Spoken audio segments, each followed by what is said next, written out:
Saat dia berbicara, sosok Wang An muncul dari susunan teleportasi, diikuti oleh Helan Fei Qiong, lalu Bai Ze dan yang lainnya. Apa yang terjadi di luar, tanya Fang Yis. Mereka semua adalah kultivator dari garis keturunan naga sejati. Kita menangkap mereka tepat di tengah-tengahnya, dan tak seorang pun lolos. Bai Ze berkata dengan bangga, mereka berani datang ke wilayah kita dan membuat masalah. Mereka pasti sudah lelah hidup. Wang An berputar mengelilingi susunan teleportasi dan berkata perlahan, adik kecil, gerbang menuju alam spiritualmu telah hancur, tetapi dengan susunan teleportasi ini, gerbang itu dapat diperbaiki dan menjadikan alam spiritualmu tempat yang indah.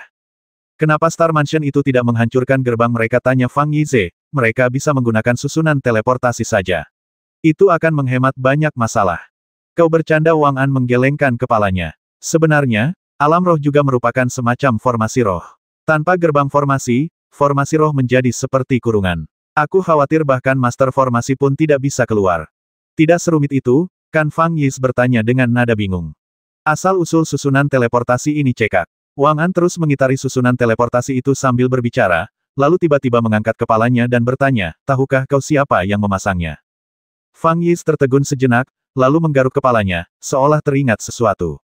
Ia tentu tahu bahwa formasi roh teleportasi itu diatur oleh Helan Fei Qiong, tetapi masalah ini sangat penting, jadi ia tidak bisa menanggapinya begitu saja. Helan Fei Qiong harus berbicara sendiri. Formasi roh teleportasi ini sudah ada di sana saat kami tiba, kata Helan Fei Qiong. Jadi, ini pasti tempat peristirahatan dewa sejati kuno. Wang An menoleh dan mengamati pemandangan di sekitarnya. Namun menciptakan alam spiritual bukanlah tugas yang mudah. Sekarang setelah dia keluar dari tempat peristirahatan, mengapa dia tidak membawa serta alam spiritual itu sungguh membingungkan. Maksudmu formasi roh teleportasi ini diwarisi dari dewa sejati kuno tertentu? Pedagang domain bintang itu terkejut. Ia memiliki pengendalian diri yang sangat baik dan tidak melirik Helan Fei Qiong agar tidak ketahuan. Tentu saja, mampu menembus alam spiritual bukanlah sesuatu yang bisa dilakukan orang biasa. Wang An mengangguk perlahan. Dia bukan hanya dewa sejati, tetapi juga dewa sejati kuno dengan latar belakang yang hebat. Bahkan dibandingkan dengan 5 kaisar kuno, kekuatannya tidak kalah. Pedagang wilayah bintang, Fang Yis, dan yang lainnya yang mengetahui kebenaran terdiam. Pihak lain bukanlah orang bodoh.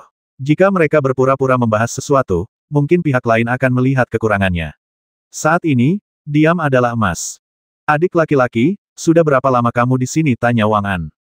Hanya beberapa tahun, jawab Su Tang. Apakah kamu juga menemukan formasi pembunuh kejahatan kuno di sini? Wang An bertanya lagi. Tidak, kata Su Tang, tapi aku tahu bahwa formasi pembasmi kejahatan kuno berhubungan erat dengan alam spiritual ini. Itu ada hubungannya dengan formasi pembasmi ibel kuno. Kalau begitu, pasti dua makhluk agung itu. Wang An berkata, aku akan melihat-lihat dan mungkin aku bisa menemukan sesuatu. Setelah mengatakan ini, sosok Wang An terbang ke udara dan melayang di kejauhan. Tunggu aku juga pergi. Larva nyamuk itu berteriak dan melompat untuk mengejar Wang An. Ketika Wang An dan jentik-jentik nyamuk sudah pergi jauh, Helan Fei Qiong mengangkat bahu dan menatap Su Tang. Kedua saudaramu yang murahan itu punya mata yang cukup tajam. Benarkah yang kau latih sebelumnya adalah metode pemurnian spiritual? Fang Yis tiba-tiba bertanya. Ya, Su Tang mengangguk. Kalau tidak, bagaimana mungkin aku bisa memurnikan begitu banyak senjata spiritual? Mereka benar, keberuntunganmu. Helan Fei Qiong menghela napas, dan dia tidak bisa melanjutkan.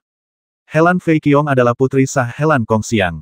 Latar belakang keluarganya termasuk yang terbaik di dunia manusia. Ia telah mempraktikkan rahasia gunung dan laut sejak kecil. Entah berapa banyak orang yang akan iri dengan keberuntungannya.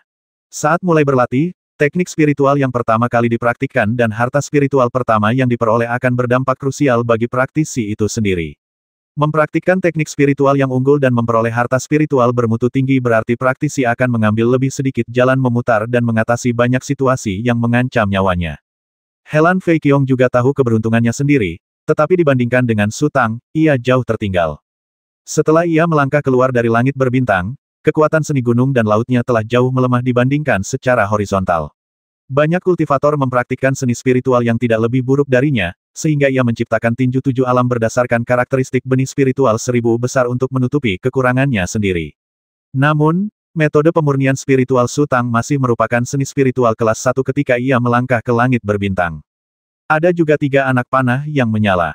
Ketika harta rampasan dibagi, ia tidak memikirkannya dengan saksama. Apapun yang jatuh ke tangannya adalah miliknya, dan apapun yang jatuh ke tangan Su Tang tentu saja milik Su Tang.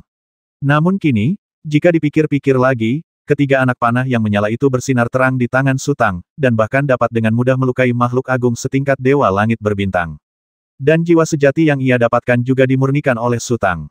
Tentu saja, Sutang melakukan itu untuk melindunginya, tetapi dia membayar harga yang sangat mahal untuk itu, yang membuatnya merasa bersalah. Akan tetapi, kalau dipikir-pikir seperti ini, Sutang pasti mengalami bencana itu karena segalanya berjalan terlalu lancar. Ibel surgawi beruntung, dan kita juga tidak buruk, kata Ding Hai Xingjun sambil tersenyum, tapi aku juga mengakui bahwa kita semua diuntungkan oleh Ibel surgawi. Ayo kita bubar dulu, kata Raja Bintang Bayangan Ibel tiba-tiba, aku tidak bisa menunggu lebih lama lagi. Semua orang saling tersenyum penuh arti. Setelah meraup untung lagi kali ini, mereka semua bersemangat menghitung hasil rampasan mereka. Semua orang bubar, dan Sutang juga perlu mencari tempat untuk mundur. Pangeran ke-6 Gongfu sudah tidak berguna lagi, dan ia ingin menguras seluruh kekuatan spiritual dan kesadaran ilahi Pangeran ke-6 Gongfu, yang sekaligus membebaskan catatan pembasmi Ibel untuk penggunaan darurat. Terlebih lagi, ia telah menyaksikan sendiri Pangeran pertama Ciwen melepaskan Ki Tunggal memindahkan gunung dan sungai, sehingga setelah menyerap ingatan Pangeran pertama Ciwen, ia secara alami menguasai misteri Ki Tunggal memindahkan gunung dan sungai. Namun, ia masih merasa tidak nyaman dengan tinju naga penciptaan milik Pangeran ke-6 Gongfu, dan ia perlu menyesuaikannya dengan cermat. Setelah menjelaskan beberapa hal secara singkat kepada He Ping dan murid-murid lainnya, serta pergi menemui Xiao Bitian, Sutang memasuki teras Siejun dan kembali ke puncak-puncak yang sunyi. Pohon tua yang gelap itu telah tumbuh sangat tinggi, tetapi vitalitasnya tampaknya semakin melemah. Cabang-cabang dan daun-daun yang semula lebat telah gugur seluruhnya, dan aura samar yang menakutkan mulai tumbuh lagi, berputar-putar di sekitar puncak-puncak pohon. Pohon kuno ini tampaknya secara alami memadatkan energi kematian. Sutang merenung, merasa pohon itu sudah tak terkendali. Meninggalkannya di teras penguasa jahat bukanlah ide yang baik, tetapi di mana lagi ia bisa dipindahkan jika ia dipindahkan ke alam spiritual luar, siapa yang tahu kapan ia akan mengembangkan kesadaran ilahinya sendiri dan menjadi momok. Kenapa tidak biarkan saja baunya, mungkin baunya akan sangat bermanfaat. Udara mati di sini membuat Sutang merasa tidak nyaman. Ia melompat menuruni tebing dan mulai mengatur napasnya dengan mata tertutup. Kali ini, Sutang mengasingkan diri selama 4 bulan penuh sebelum akhirnya terbangun dari ketenangannya. Ia menarik napas dalam-dalam, lalu melompat ke udara, mengangkat tinjunya, dan mengayunkannya ke arah pepohonan di bawah. Dua gelombang tabrakan tak kasat mata menghantam tanah bagai palu berat, menghancurkan pepohonan dalam radius beberapa ratus meter menjadi awan debu yang tak terhitung jumlahnya. Sutang mengangkat tinjunya lagi, siap mencoba lagi, ketika tiba-tiba ia mendengar jeritan samar dari kejauhan. Seseorang sedang menghancurkan hutan obat. Ayo kita pergi dan lihat siapa yang begitu sombong dan berani. Jangan ke sana, pasti ada perbaikan besar. Cepat, ayo kita lapor ke Tetua Gu. Sutang tiba-tiba menyadari bahwa semua tumbuhan di Siejuntai adalah tanaman obat langka. Meskipun ia agak meremehkan tanaman obat di sini setelah meninggalkan langit berbintang, bagi Gu Suifeng, semuanya adalah. Masalah semakin cepat Sutang bergegas menuju puncak terpencil itu, mengayunkan tinjunya satu demi satu. Kekuatan yang dilepaskan oleh tinju naga penciptaan membombardir tanah di sekitar pohon kuno itu, hampir mematahkan akarnya, dan pohon itu perlahan tumbang. Sutang mengulurkan tangan dan mencengkeram pohon kuno itu, lalu menyemburkan hembusan cahaya jahat berisi api, membakar tanah di sekitar lubang pohon, dan sisa akar pohon kuno itu pun terbakar dengan api. Sutang menyemburkan beberapa hembusan cahaya ibel secara berurutan, lalu terbang sambil membawa pohon kuno dan melesat menuju pintu keluar platform Dewa Jahat. Di luar Siejuntai, Fang Yize, Ding Hai Xingjun, dan yang lainnya sedang mengobrol dengan penuh semangat.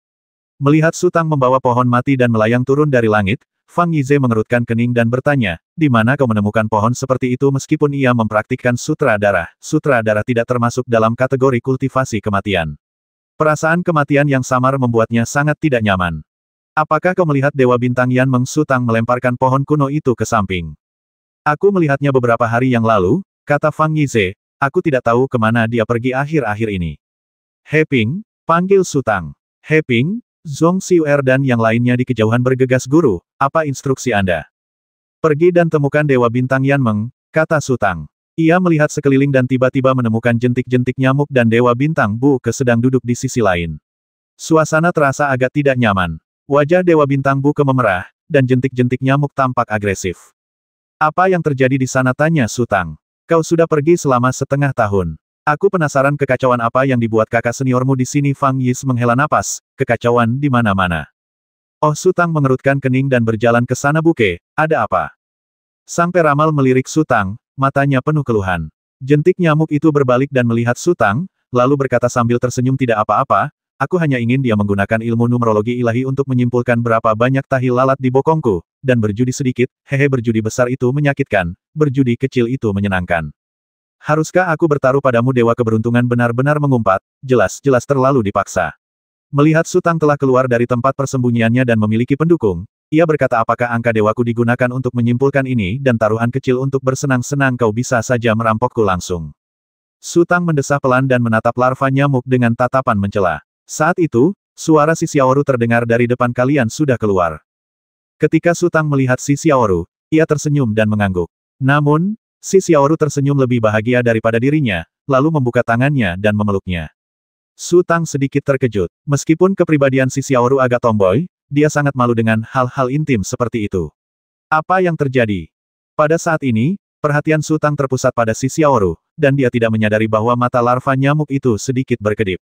Si Xiaoru tersenyum manis dan memeluk Su Tang, tetapi ketika mereka masih berjarak 5 atau 6 meter, dia tiba-tiba berubah sikap, menghunus pedang Tianxia dari belakangnya seperti monster ganas, dan mengayunkannya ke bawah, menebas langsung ke arah jentik-jentik nyamuk. Larva-larva nyamuk bersiap untuk ini, dan tubuh mereka berubah menjadi aliran cahaya, melesat ke langit. Nyatanya, bukan hanya larva nyamuk yang bersiap untuk ini, tetapi juga Bu Xingjun di samping mereka, Fang Yis dan yang lainnya di belakang, telah bergerak ke samping, seolah-olah serangan mendadak seperti itu sudah sering terjadi sebelumnya. Yang paling terkejut adalah Su Tang. Karena terlalu terkejut, ia tidak bereaksi tepat waktu, dan tubuhnya terperangkap dalam kekuatan pedang yang dilepaskan si Xiaoru. Untungnya, ia melepaskan kesadaran ilahi pelindungnya dan terhindar dari cedera. Bibi, apa aku tidak boleh memanggilmu Bibi? Teriak jentik-jentik nyamuk di udara. Jangan lari kalau berani. Teriak si Xiaoru, lalu mengangkat pisau Tianxia dan hendak mengejarnya. Su Tang buru-buru meraih lengan si Xiaoru. Ia bahkan lupa memanggilnya dengan nama panggilannya Xiaoru. Apa yang terjadi? Setelah sekian lama, si Xiaoru sudah terbiasa dipanggil Jun oleh Su Tang. Kata Xiaoru tiba-tiba mengingatkannya pada semua kejadian di masa lalu, dan roh jahat di hatinya pun mereda. Perlahan ia menyimpan pisau Tianxia dan berkata dengan getir, dia menipuku. Hei, Bibi, tolong bicara yang wajar. Kita sudah membicarakannya sebelumnya. Tidak perlu berbohong atau tidak, teriak jentik nyamuk itu. Ada apa tanya Su Tang? Jarang sekali ia melihat si Xiaoru semarah ini. Dia bilang dia punya pil pembebasan dan kristal pikiran ilahi, yang akan sangat berguna untukmu di masa depan. Si Xiaoru menggertakkan gigi dan berkata, jadi dia ingin bermain batu gunting kertas denganku. Kalau aku menang sekali, dia akan memberiku 1 atau 2 kristal pikiran ilahi. Kalau aku menang lebih dari 10 kali, dia akan memberiku pil pembebasan. Dia menang. Su Tang secara naluriah merasa ada yang mencurigakan. Setiap kali dia menang, aku akan memberinya setetes darah rusa Dewa Daluo. Si Xiaoru berkata, kupikir aku bisa mendapatkan keuntungan besar. Gadis bodoh, kau akan rugi besar jika memanfaatkan keuntungan kecil, dan kau masih ingin memanfaatkan keuntungan besar. Su Tang menghela napas katakan padaku, sudah berapa kali kau menang? Aku sudah bertaruh dengannya ratusan kali, dan aku belum pernah menang. Air mata si Xiaoru menggenang di matanya. Ia benar-benar marah, jadi meskipun sebulan telah berlalu, ia tak pernah menyerah. Ia tak bisa menghilangkan kebencian di hatinya kecuali ia membasmi jentik-jentik nyamuk beberapa kali. Jika itu benar-benar kebencian yang tak terdamaikan, si Xiaoru tidak akan pernah kehilangan ketenangannya seperti ini. Misalnya, ketika kota Hongye dibantai, dia tidak MS-kan air mata sedikit pun dan hanya memilih berlatih sekuat tenaga. Tapi sekarang berbeda. Secara halus, itu paling-paling hanya lelucon. Secara serius, itu hanya membuatnya merasa sangat bodoh dan dungu, jadi dia sangat marah. Tidak sekalipun Su Tang tertegun. Si Xiaoru mengepalkan tangannya erat-erat, seolah ingin meraih pisau Tianxia. Kakak Jisi, apa kau tidak keterlaluan? Su Tang menatap ke udara. Ia ingin melampiaskan amarahnya atas nama si Xiaoru. Kau harus membiarkannya menang beberapa kali, kan? Memang agak berlebihan, hehe, jawab jentik-jentik nyamuk sambil tersenyum.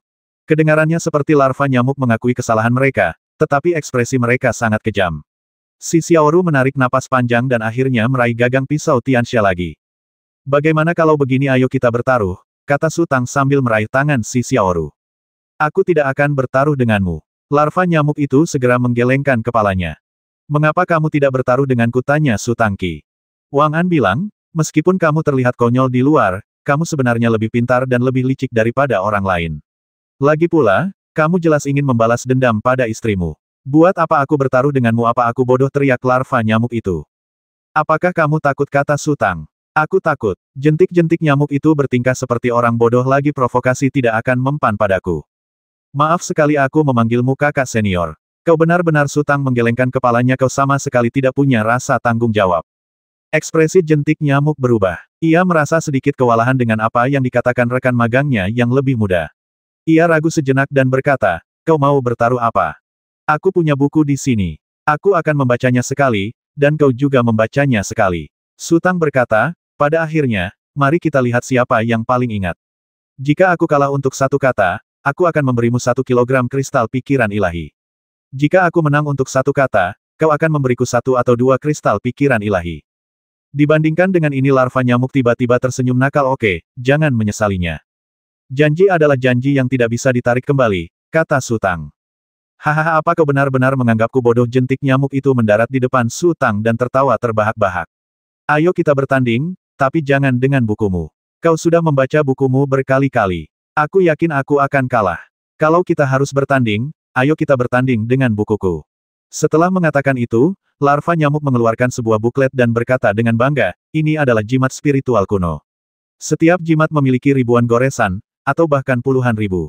Mari kita lihat dan berkompetisi. Soal taruhannya itu terlalu tidak adil bagimu. Menurutku, satu karakter bernilai 1 atau 2 kristal pikiran ilahi. Jangan sampai ada yang memanfaatkan orang lain. Bagaimana berani berkompetisi? Kau pasti sudah membaca bukumu. Fang Yize tak kuasa menahan diri untuk menyela, ini sungguh tidak adil bagi Tianmo. Bukan aku yang mau bersaing, tapi dia yang ngotot bersaing. Jawab jentik nyamuk sambil mengedipkan mata. Su Tang merenung dalam diam. Ia tampak ragu-ragu, tetapi sebenarnya ia tersenyum dalam hati. Ia memiliki istana pikiran. Selama ia membacanya sekali dan mencatatnya di istana pikiran, ia bisa memastikan bahwa ia akan mengingat semua jimat di dalam buklet itu. Ia berpura-pura ragu sekarang karena ia takut pihak lain akan mengingkari janjinya. Melihat Su Tang tampak ketakutan, jentik-jentik nyamuk itu tampak semakin sombong.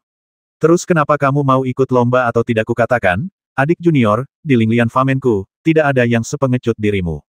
Bagaimana kalau aku sudah hafal terlalu banyak rune dan kamu tidak punya cukup kristal spiritual? Jawab Su Tang perlahan. Larva nyamuk mengira Su Tang takut ia akan kalah telak dan tidak mampu membayar utang judinya, jadi ia menjadi semakin agresif. Kalau belum cukup, ingatlah utang judi tidak bisa ditolak.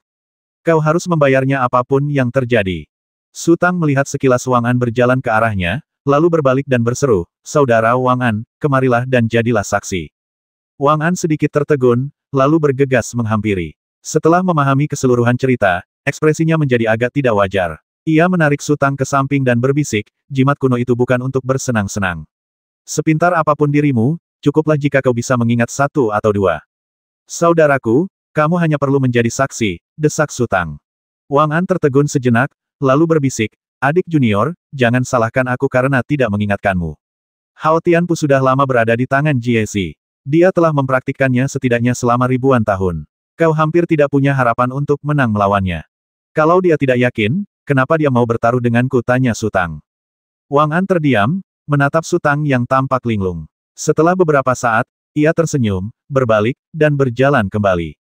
Baiklah, aku akan menjadi saksinya. Tapi jujur saja kalau ada yang berani curang, jangan salahkan aku karena bersikap kasar. Itulah yang ingin kukatakan. Larva nyamuk itu mengangguk. Tapi, bolehkah kita coba berjudi? Wang An tiba-tiba mengganti topik. Misalnya, aku bisa memilih untuk bertaruh pada salah satu dari kalian. Siapapun yang menang akan mendapat uang 2 kali lipat. Tentu saja, kalau kalah, kalian juga harus membayar 2 kali lipat. Taruhan jentik nyamuk itu berhenti sejenak, lalu tertawa terbahak-bahak. Wang An, kalian selalu bilang kalau adik juniorku punya masa depan cerah dan aku harus berteman dengannya. Haha, sebaik apapun kalian mengatakannya, kalian tidak bisa menyembunyikan pikiran kotor kalian. Sekarang setelah kalian tahu aku akan menang, kalian mau bertaruh padaku? Apa kalian mau memeras sumsum adik juniorku? Hahaha. Kau salah, jawab Wang An dengan tenang, aku bertaruh pada adikku untuk menang. Haha, jentik-jentik nyamuk itu masih tertawa, lalu tiba-tiba berhenti tertawa seolah-olah telah menelan seekor lalat. Apa-apa yang barusan kau katakan? Kubilang aku bertaruh pada adikku yang akan menang, ulang Wang An. Jentik nyamuk itu menatap Wang An dari atas ke bawah, seolah-olah belum pernah bertemu dengannya sebelumnya. Setelah jeda yang lama, ia bertanya dengan curiga, Wang An, apa kau gila atau apa kau merasa bersalah padaku dan ingin memanfaatkan kesempatan ini untuk menebus kesalahan? Aku tidak merasa bersalah. Seru Wang An. Aku baik-baik saja di pasar gelap, tapi kau bersikeras mengirimku ke poros bintang 9 surga. Tuan hanya memintamu untuk mengawal adik juniorku, dan kau bahkan tidak bisa melakukan hal sekecil itu, dan kau malah menyeretku ke bawah. Meminta maaf kau masih berani minta maaf. Jangan bahas ini. Larva nyamuk menyadari bahwa mereka telah salah paham dan segera mengganti topik Wang An. Apa kau benar-benar ingin ikut campur? Aku juga tidak akan menunjukkan belas kasihan padamu. Berapapun utangmu padaku, kau harus membayarnya dengan jujur. Bahkan saudara pun harus melunasinya dengan jelas. Jangan khawatir, aku tidak akan membiarkanmu mendapatkan apapun kecuali itu. Wang An berkata, "Yah, aku tidak punya banyak kristal pikiran ilahi yang tersisa, jadi aku hanya bisa mengambil 10 tael. Aku bertaruh padamu, adik muda, untuk menang. Jika kau menang, ambillah semua ini. Jika kau kalah, kau hanya perlu mengambil 10 tael kristal pikiran ilahi tambahan." Setelah berkata demikian, Wang An mengangkat tangannya, mengeluarkan sebuah kotak kecil dari dalam cincin, lalu melemparkannya ke tanah. Aku senang ikut bersenang-senang, aku juga ikut, kata Fang Yize tiba-tiba, lalu menoleh ke Dewa Keberuntungan dan berkata, Dewa Keberuntungan, bisakah kau meminjamkanku astrolabmu? Dewa Keberuntungan tersenyum, lalu mengeluarkan timbangan keseimbangan yang dibuat dengan sangat halus dari cincinnya dan meletakkannya di tanah. Terdapat beban di salah satu ujung timbangan, dan sebuah cakram seukuran telapak tangan di ujung lainnya. Meskipun cakram itu tampak kecil, Fang Yize menuangkan kristal spiritualnya ke dalam kotak demi kotak, tetapi tetap tidak dapat memenuhi cakram tersebut. Setelah beberapa saat, Fang Yize berhenti dan berkata sambil tersenyum, Tian Mo dan aku punya persahabatan hidup mati. Kami sudah bersama sejak kecil. Kalau dia mau bertarung, aku harus bantu. Jadi aku berani bertaruh 30 tael, berapapun yang kau mau. Meskipun Fang Yize menyuruh semua orang melakukan apapun yang mereka inginkan, kata-katanya jelas. Dia dan Sutang memiliki persahabatan hidup atau mati, dan dia hanya bertaruh 30 tael. Subteksnya adalah bahwa kamu tidak boleh melampauiku. Aku bertaruh 20 tael. Dinghai Xingjun berjalan ke timbangan sambil tersenyum. Sesaat, semua orang yang hadir tak kuasa menahan diri untuk ikut bergembira. Bahkan Dewa Bintang 3 Harta dan Dewa Bintang Pedang Kebanggaan, yang sedari tadi diam, berjalan ke timbangan dan mempertaruhkan 10 tael kristal mereka sendiri. Kemudian mereka menunjuk jentik-jentik nyamuk, lalu hidung mereka. Maknanya sangat jelas aku sudah mengambil barang-barangnya. Jangan lupakan barang-barangku saat kau kalah. Kedua orang ini belum bicara. Fang Yize tampak sedikit terkejut. Sudah hampir setengah tahun, kan? Sudah lebih dari setengah tahun. Bu Xingjun menghela napas, dulu kupikir mereka terlalu berisik, tapi sekarang aku menganggapnya membosankan. Apa yang terjadi sehingga mereka menjadi seperti ini? Tanya Dinghai Xingjun. Fang Yize dan Bu Xingjun bertukar pandang dan menggelengkan kepala, berkata, aku lupa. Orang-orang yang datang kemudian untuk ikut bersenang-senang tidak membawa kristal pikiran ilahi sebanyak Fang Yize. Ada yang beratnya 10 tael, ada yang 20 tael. Namun, ketika si Xiaoru keluar, ia menimbang 50 tael kristal pikiran ilahi sekaligus, dan semua orang tercengang. Dalam hal hubungan, si Xiaoru dan Sutang tentu saja lebih dekat. Semua orang bertaruh pada Sutang untuk menang, yang membuat jentik nyamuk merasakan perasaan tragis ditinggalkan oleh semua orang. Wajahnya semakin buruk rupa, dan matanya berputar-putar. Tidak ada yang tahu apa yang dipikirkannya. Mereka semua memilih Sutang untuk menang, hanya karena rasa percaya yang mendasar. Sutang tidak bodoh, dan dia jelas ingin melampiaskan amarah si Xiaoru, jadi dia pasti punya rasa percaya diri. Setelah beberapa saat, larva nyamuk itu pun tenang dan tiba-tiba berkata kepada Sutang sambil tersenyum, adik, bisakah kamu mengobrol sebentar? Lupakan saja, kakak senior Jisi. Apa yang kau katakan itu hanya untuk membuatku kalah dengan sengaja. Lalu kita bisa membagi kristal pikiran ilahi ini menjadi 2. Mungkin aku akan mendapatkan lebih banyak darimu. Sutang tersenyum dan menggelengkan kepalanya. Aku orang yang terus terang. Aku ingin menang dengan jujur dan kalah dengan terhormat. Sebaiknya kau tidak berpikiran jahat. Adik junior, apa pendapatmu tentang aku? Jentik nyamuk itu menunjukkan ekspresi jijik, lalu mengeluarkan kantong anggur dari cincinnya dan melemparkannya kepada Sutang. Karena kau harus memberiku hadiah yang begitu berharga, maka aku akan menerimanya. Aku tidak punya cara untuk membalasmu. Sedikit spirit anggur ini adalah tanda terima kasihku. Adik junior, ini anggur terbaik yang diseduh oleh guru kita sendiri. Cobalah dan rasakan rasanya. Sutang mengambil kantong anggur dan tampak tertegun. Ia langsung mulai berjudi. Apa maksudnya tiba-tiba mengajaknya minum lagi pula? Pihak lain itu adalah kakak seniornya, dan ia berniat membimbingnya. Meskipun tidak berhasil, larva nyamuk itu berhasil mencapai wilayah bintang 9 surga.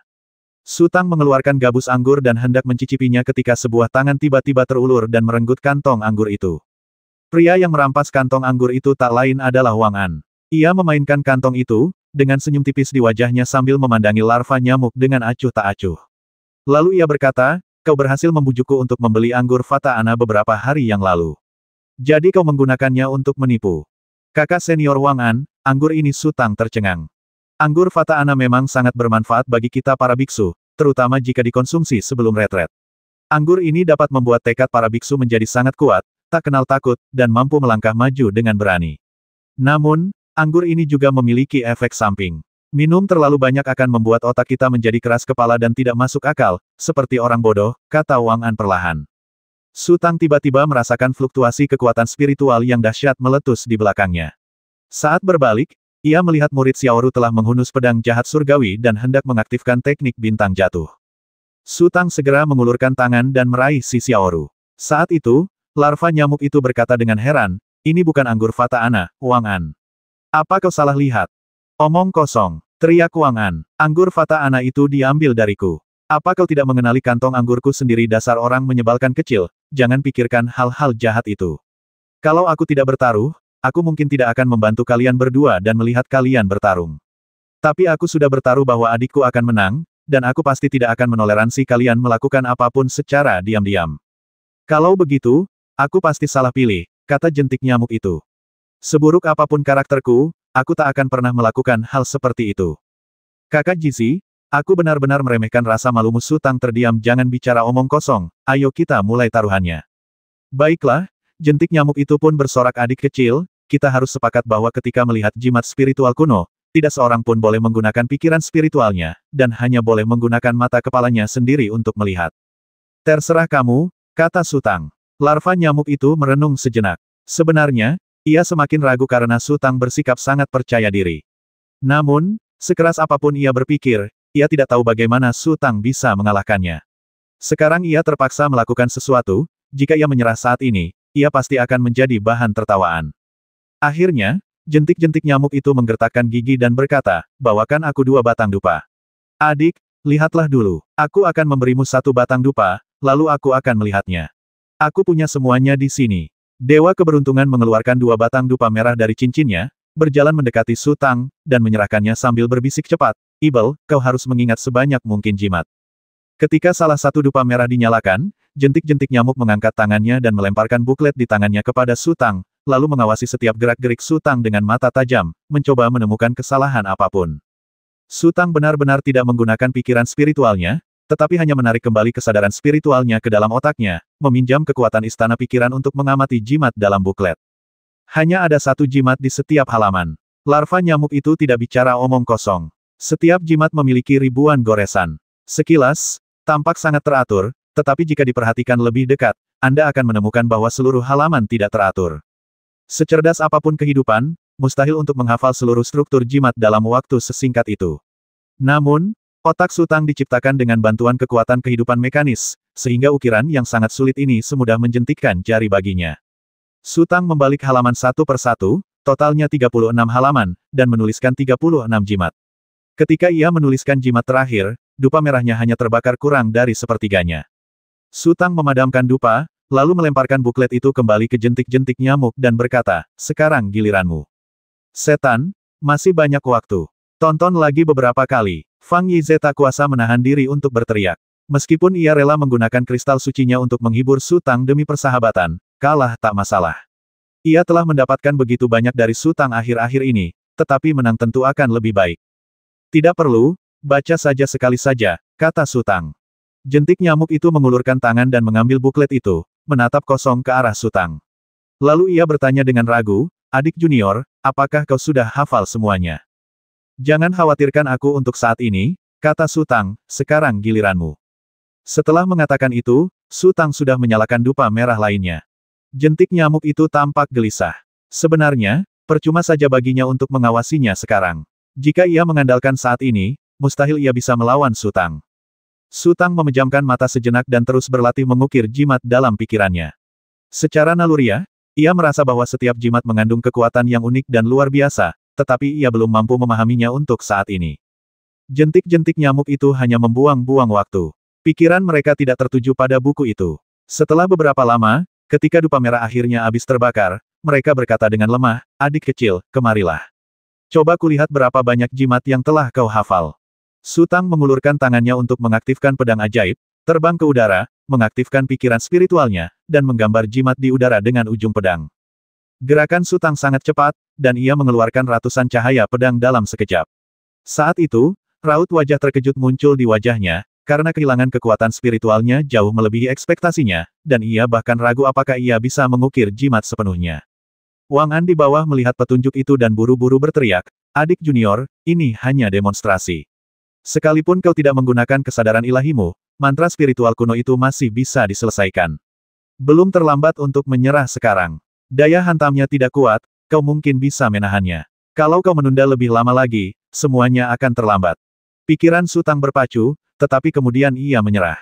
Rune yang masih terbentuk di udara tiba-tiba meledak menjadi cahaya terang, lalu meledak dengan dentuman keras. Sosok Su Tang langsung terbungkus dalam turbulensi yang meledak, tetapi ia telah melepaskan kesadaran ilahi pelindung tubuhnya, dan turbulensi itu tidak dapat melukainya. Haha adik kecil, kau kalah. Larva nyamuk itu berteriak, suaranya terdengar lemah, karena menurut akal sehat, Su Tang tidak mungkin mengingat sebanyak itu. Rune yang baru saja terbentuk mampu melepaskan kekuatan, membuktikan bahwa Su Tang sama sekali tidak salah. Ayo kita mulai lagi. Wang An terlalu malas untuk mengurus jentik-jentik nyamuk. Su Tang jatuh ke tanah. Kali ini ia tidak menggunakan pikiran spiritualnya. Ia hanya menggunakan ujung pedangnya untuk menggambar rune di tanah. Hanya dalam 30 tarikan napas, Su Tang telah menggambar sebuah jimat lengkap. Pada saat ini, fluktuasi samar energi spiritual bergetar dalam pola jimat, dan kemudian bintik-bintik cahaya yang tak terhitung jumlahnya muncul dari tanah dan perlahan melayang menuju langit. Ada kekuatan yang tak terlukiskan dalam titik cahaya itu, jadi meskipun pola jimat itu kadang-kadang terdistorsi, ia akan selalu tetap utuh. Dalam sekejap, jimat itu melayang puluhan meter tingginya sebelum perlahan menghilang di udara. Aku ingat jimat pertama dengan benar, adik kecil, berapa banyak yang masih kau ingat, tanya Wang An. Aku ingat semuanya, kata Su Tang. Apa jentik-jentik nyamuk itu tiba-tiba menjerit seolah-olah mereka telah melihat hantu. Omong kosong, aku tidak percaya. Karena orang yang bertaruh denganmu tidak percaya, maka tarik saja satu persatu. Wang Andao, dengan kegembiraan tak terkendali terpancar di antara alisnya, dan tak seorang pun tahu apa yang sedang dipikirkannya. Baiklah, Su Tang menjawab dengan acuh tak acuh, lalu mengayunkan cahaya pedangnya lagi. Waktu terasa melambat saat ini, tetapi kecepatan Su Tang dalam mengukir jimat justru semakin cepat. Ia membutuhkan lebih dari 30 tarikan napas untuk mengukir jimat pertama, tepat 30 tarikan napas untuk mengukir jimat kedua, dan hanya lebih dari 20 tarikan napas untuk mengukir jimat ketiga. Namun, lambat laun ia kesulitan untuk meningkatkan kecepatan, dan akhirnya hanya bertahan sekitar 15 tarikan napas. Satu demi satu jimat melayang keluar dari tanah dan terbang ke langit. Semua orang memeriksanya satu per satu. Su Tang telah mengambil total 36 jimat, tidak ada satu pun yang hilang. Wajah larva nyamuk itu sempat memucat, tetapi ketika jimat terakhir melayang ke langit, ia tiba-tiba berubah dari khawatir menjadi gembira. Ia adalah orang pertama yang bertepuk tangan dan tertawa, menyemangati Su Tang adik junior sungguh luar biasa. Bakat ini tak tertandingi dan tak akan pernah terlampaui. Luar biasa, sungguh luar biasa. Dengan guru yang meletakkan fondasinya dan adik junior yang meneruskannya, metode pemurnian spiritualku pasti tak tertandingi di dunia. Hahaha. Sudah terlambat untuk mengatakannya sekarang. Wang An berkata dengan dingin, adik junior telah menggambar 36 jimat berturut-turut. Sekarang giliranmu, Jie Larva. Beraninya aku mempermalukan diri di depan adikku, kata larva nyamuk sambil tersenyum kecut. Aku sudah berlatih kitab jimat itu selama ribuan tahun, tapi aku hanya bisa menghafal 15. 15 silakan gambar saja, kata Wang Andao. Wang An, apa kau masih adik kelasku? Larva nyamuk itu berkata tanpa daya. Baiklah, baiklah, aku akan jujur. Aku hanya hafal 13. Lukisan. Wang An hanya mengucapkan satu kata. Ke wajah larva nyamuk itu berubah, dan dia berkata dengan marah, Wang An, kau menendangku saat aku terjatuh. Oke, aku akan jujur padamu. Aku hanya menghafal 10 pertanyaan. Apa tidak apa-apa kau kalian semua menindasku. Aku hanya ingin mengurangi berat badan. Lukisan. Wang Andao. Wang An, apa kau benar-benar ingin mendorongku ke jalan buntu? Jentik nyamuk itu tampak sangat sedih dan marah. Baiklah. Aku menyerah. Aku menyerah. Aku hanya hafal 8 jimat. Lukisan. Wang An masih hanya punya satu kata. Kau masih manusia, kau masih bukan manusia. Teriak larva nyamuk. Yah, aku nakal dan belum berlatih dengan serius. Aku baru hafal 5 jimat. Aku bukan itu. Kali ini Wang Ande mengucapkan beberapa patah kata lagi, tetapi akhirnya kembali ke inti persoalan melukis. Kamu jentik nyamuk itu hampir menangis, lalu memohon, aku baru hafal 3. Bukannya aku tidak mau membuktikannya, tapi pikiranku sudah kacau. Kurasa aku tidak akan berhasil meskipun memaksakan diri. 3 seharusnya sudah cukup, kata Wang Ando, lalu tersenyum. Jili, aku tidak bermaksud mempersulitmu. Aku hanya ingin melampiaskan amarahku atas kesulitan yang kutanggung selama beberapa dekade terakhir. Sekarang setelah aku melepaskannya, aku merasa lega. Kau tidak perlu lagi memberiku 10 tael kristal pikiran ilahi. Ini adik juniorku yang baik. Melihat Wang An mengampuni utang judi, semangat larva itu terangkat tinggi, lalu dia menatap Fang Yis dengan penuh harap. Kakak Suetu, apa maksudmu? Aku tidak punya persahabatan seperti itu denganmu. Fang Yis menuangkan seember air dingin ke kepala jentik nyamuk tanpa ragu. Aku terima taruhannya dan kalah. 30 tael kristal pikiran ilahi, tidak kurang 1 tael pun. Apakah kamu masih saudaraku, teriak jentik-jentik nyamuk. Tidak, Fang Yis menjawab lebih langsung. Punyaku 50 tael, teriak si Xiaoru. Jentik-jentik nyamuk itu tampak sedih, menatap kosong ke arah orang-orang yang bersemangat. Hampir semua anggota geng pencuri baru itu telah memasang taruhan, jadi ia harus membayar mereka satu persatu. Pada hari-hari berikutnya, kehidupan di alam spiritual kembali damai. Orang-orang hanya memiliki kesempatan untuk berkumpul dan mengobrol di waktu luang mereka. Lagi pula, kultivasi adalah prioritas utama, dan begitu seorang kultivator di alam Dewa Bintang mengasingkan diri, seringkali butuh waktu berbulan-bulan. Akan selalu ada banyak orang yang tidak hadir di setiap pertemuan. Su Tang, Helan Fei Qiong, dan yang lainnya bergantian bertugas mencari informasi. Namun, mungkin karena kurangnya kemampuan komunikasi, efisiensi mereka jauh lebih rendah daripada pedagang keliling dari wilayah Bintang. Setiap kali pedagang keliling dari wilayah Bintang pergi, ia akan membawa berita penting, tetapi Su Tang selalu kembali dalam keadaan berantakan. Tentu saja, mereka masing-masing memiliki gaya yang berbeda. Helan Fei Qiong memiliki penampilan yang sangat cantik, dan sikapnya setenang dan seanggun anggrek di lembah es, dan auranya seperti berdiri di tepi gunung yang dalam. Para kultivator biasa akan merasa kagum ketika melihat Helan Fei Qiong, dan tidak ada yang berani bertindak gegabah. Tentu saja, mereka harus diukur dalam perkataan mereka. Jadi, Helan Fei Qiong pergi keluar beberapa kali, tetapi hanya bertemu beberapa kultivator yang berusaha semaksimal mungkin untuk mendekatinya, tetapi gagal mendapatkan informasi berharga. Su Tang adalah kebalikan dari Helan Fei Qiong. Setiap kali ia keluar, ia akan terlibat perkelahian. Bukan karena ia mencari masalah, melainkan karena para kultivator yang ditemuinya menganggapnya remeh. Istana ungu Su Tang hancur, dan cahaya di matanya meredup, membuatnya tampak sakit-sakitan. Selain itu, ia sering melepaskan sayap ibelnya untuk menjelajahi medan bintang, memancarkan cahaya berharga, yang dengan mudah menarik perhatian para kultivator. Kini Liga Tiandao dan garis keturunan naga sejati sedang berperang. Semua medan bintang berada dalam kekacauan dan telah kehilangan tatanan aslinya. Su Tang memiliki harta karun langka, tetapi sedang sakit parah. Bagaimanapun, ia adalah domba gemuk yang langka. Jika Anda bertemu orang seperti itu di tengah kekacauan dan tidak mengambil tindakan untuk merebut harta karun itu, Anda akan sangat menyesal. Hanya saja, emosi manusia juga seperti kultivasi, yang membutuhkan keseimbangan yin dan yang. Bahkan seseorang yang suka berperang seperti Su Tang atau seganas Fang Yize terkadang perlu menurunkan kewaspadaannya. Dengan kata lain, mereka juga perlu bersantai. Jika seorang kultivator selalu mempertahankan niat menghabisi yang tinggi, menghabisi orang dan hantu, maka ia pasti sakit, dan penyakitnya serius. Setelah keluar beberapa kali, Su Tang merasa sedikit kesal. Setiap kali bertemu seorang kultivator, ia hanya ingin menghampiri dan mengobrol dengannya, tetapi para kultivator itu langsung bersikap bermusuhan atau berpura-pura ramah, lalu mencari peluang untuk melancarkan serangan diam-diam. Su Tang kesal dan akhirnya menyerahkan tugas mengumpulkan informasi kepada pedagang domain bintang dan fokus berlatih. Beberapa bulan berlalu dalam sekejap mata. Su Tang dan si Xiaoru pun bertemu. Su Tang mendengarkan dengan saksama penjelasan si Xiaoru tentang wawasannya selama retret dan sesekali memberinya nasihat. Pada saat ini, jentik-jentik nyamuk jatuh dari langit dan berjalan ke arah sini sambil tersenyum. Si Xiaoru menutup mulutnya. Ia sama sekali tidak merasa senang terhadap jentik-jentik nyamuk itu. Apa yang sedang kau bicarakan, tanya jentik-jentik nyamuk. Si Xiaoru mendengus kesal dan tidak menjawab. Su Tang merasa ekspresi si Xiaoru sangat menarik dan mengabaikan jentik-jentik nyamuk itu. Adik, putri kecilmu benar-benar merepotkan. Jiezi sama sekali tidak mengerti. Kalau cuma dia, itu bukan masalah besar. Tapi dia juga punya kendali atas inti formasi pembasmi kejahatan kuno. Setiap kali aku mempelajari diagram formasi, aku harus berusaha menyenangkannya. Kukatakan adik, bisakah kau memberitahunya untuk tidak mempersulitku lagi? Kau akan mempelajari diagram formasi Zuxi kuno. Apa yang ingin kau lakukan? Su Tang tertegun. Aku juga ingin membuat beberapa boneka mekanik. Nanti kalau aku punya alam spiritual, aku bisa meminta mereka menjaga pintunya, kata larva nyamuk. Pada saat ini, Fang Yize dan Ding Hai Xingjun melayang bersama. Fang Yize tersenyum dan menyapa Su Tang terlebih dahulu, lalu berkata kepada jentik nyamuk, San Shiliang, kau juga di sini. Wajah jentik nyamuk itu langsung berubah muram, dia berbalik dan melotot ke arah Fang Yiz. 20 tael. Apa kesibukanmu akhir-akhir ini? Sudah lama aku tidak bertemu denganmu, kata Ding Hai Xingjun. Saat itu, larva-larva tersebut bertaruh dengan Su Tang dan kalah telak. Mereka tidak mampu membayar ganti rugi yang sesuai, sehingga semua orang sepakat untuk memanggil larva sesuai dengan taruhan mereka. Di satu sisi, mereka mengolok-olok larva, tetapi di sisi lain, mereka mengingatkan larva untuk tidak melupakan utang mereka.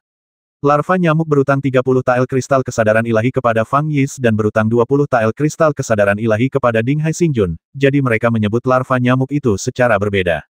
Larva itu merasa sedih yang tak terjelaskan. Ia memang punya sedikit persediaan, tetapi setelah kehilangan si Xiaoru dan Su Tang, tak banyak yang tersisa. Ia hanya bisa tanpa malu meminta penundaan untuk sementara waktu. Akibatnya, citra dan bahkan statusnya mulai merosot tajam. Kalian berdua sebaiknya berhenti bicara, kata Su Tang. Lagi pula, dia murid langsung leluhur Sekte Linglian, jadi dia harus meluruskan keadaan. Kalian berdua pergi kemana? Ayo kita pergi ke wilayah bintang Yanmeng untuk mencari sesuatu, kata Fang Yize. Su Tang hendak berbicara ketika ekspresinya tiba-tiba berubah. Ia lalu mengeluarkan liontin surat yang ia berikan kepada tetua Wu dari cincin penyimpanannya. Fang Yiz dan yang lainnya tahu bahwa itu adalah rahasia pribadi Su Tang, jadi mereka mengalihkan perhatian mereka ke tempat lain. Setelah melihat sejenak, ekspresi Su Tang berubah, lalu dia mendesah pelan. Apa yang terjadi? Tanya Fang Yize. Kaisar Barat telah muncul dari pegunungan, kata Su Tang perlahan, keturunan naga sejati telah kalah dalam 2 pertempuran berturut-turut, dan pangeran kelima Taoti telah ditangkap hidup-hidup oleh Kaisar Barat. Apakah ini hal baik atau buruk bagimu? Tanya Fang Yize. Silsilah naga sejati telah kehilangan seorang pangeran lagi. Ini tentu saja hal yang baik. Kekuatan mereka telah melemah lagi. Su Tang menggelengkan kepalanya lalu tersenyum pahit. Namun, aku membutuhkan energi naga dari Pangeran Kelima Taoti. Sekarang Pangeran Kelima Taoti telah jatuh ke tangan Kaisar Barat, aku khawatir tidak ada lagi bagian untukku. Benar sekali, adik muda. Kau bisa menyerap energi naga. Larva nyamuk itu tiba-tiba berteriak, kalau begitu, jangan khawatir lagi dan tangkap saja Pangeran Kelima Taoti. Karena kagum akan kekuatan Dewa Sejati, Su Tang sama sekali tidak memikirkan hal ini. Ia hanya menyesali telah kehilangan kesempatan untuk memadatkan energi naga. Kata-kata nyamuk itu bagaikan kilatan petir, tiba-tiba meledak di benaknya. Maksudmu kita harus merebut orang-orang dari Kaisar Barat? Gumam Su Tang. Kau gila? Kaisar Barat dari Liga Tiandao adalah salah satu dari 5 kaisar dan dewa sejati kuno. Teriak larva nyamuk, kau ingin merebut orang darinya? Kau ingin mati? Aku belum cukup hidup. Jangan menyeretku bersamamu. Bukankah kau bilang kita harus pergi dan membawa Pangeran Kelima Taoti pergi? Tanya Fang Yize. Aku tidak sedang membicarakan tentang merebut orang dari Kaisar Barat. Larva nyamuk itu berteriak, lagi pula, garis keturunan naga sejati masih memiliki 4 makhluk setingkat dewa sejati. Sehebat apapun Kaisar Barat, dia hanyalah satu orang. Dia pasti akan kelelahan menghadapi balas dendam garis keturunan naga sejati. Kita hanya perlu bersembunyi dalam kegelapan, dan pada akhirnya kita akan menemukan kesempatan. Tunggu sebentar. Su Tang berdiri dengan tergesa-gesa dan berjalan memasuki hutan. Setelah beberapa saat, Su Tang berdiri kokoh di bawah pohon besar, mengambil liontin surat, mulai mengedarkan pikiran spiritualnya, dan menulis beberapa baris kata pada liontin surat itu. Bagaimana status Pangeran Kelima Taoti? Di mana dia dipenjara? Setelah beberapa lama, Penatua Wu, yang telah menerima informasi tersebut, mengajukan pertanyaan sebagai balasan.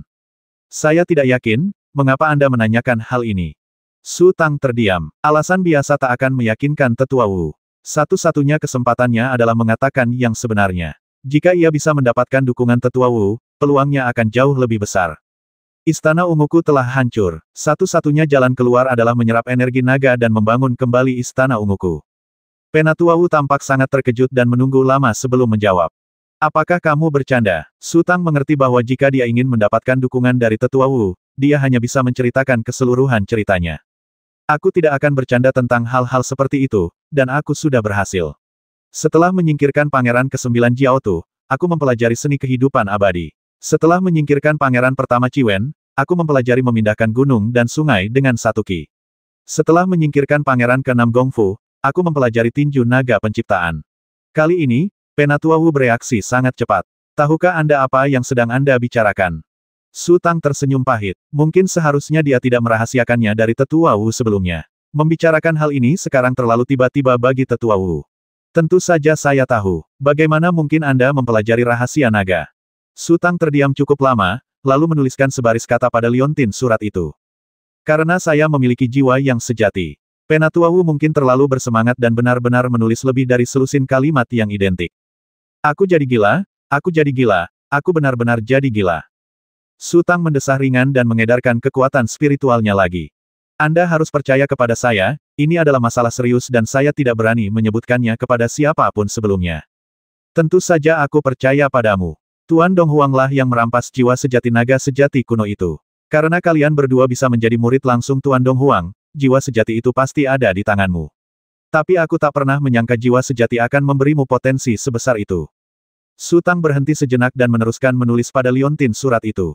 Aku butuh bantuan. Jika aku bisa menculik Pangeran Kelima Taoti, aku tentu bisa merebut rahasia naga dan kinaganya. Tuan Si Huang hanya menangkap Pangeran Kelima Taoti, tetapi tidak menghabisinya, hanya untuk memberinya perintah pengampunan dan kutukan penyegel jiwa. Namun, bahkan Tuan Si Huang pun tidak dapat membuat Pangeran Kelima Taoti menyerah, dan Anda mungkin tidak dapat membuat Pangeran Kelima Taoti menyerahkan perintah pengampunan dan kutukan penyegel jiwa. Aku berbeda dari Tuan Si Huang. Jika aku ingin mendapatkan pengampunan dan mantra penyegel jiwa, aku harus menghabisi Pangeran Kelima Taoti. Kali ini, lebih dari setengah jam berlalu sebelum Penatua Wu mulai berbicara lagi. Aku akan bicara dengan Zhen Miao, Shadow Demon, sejujurnya.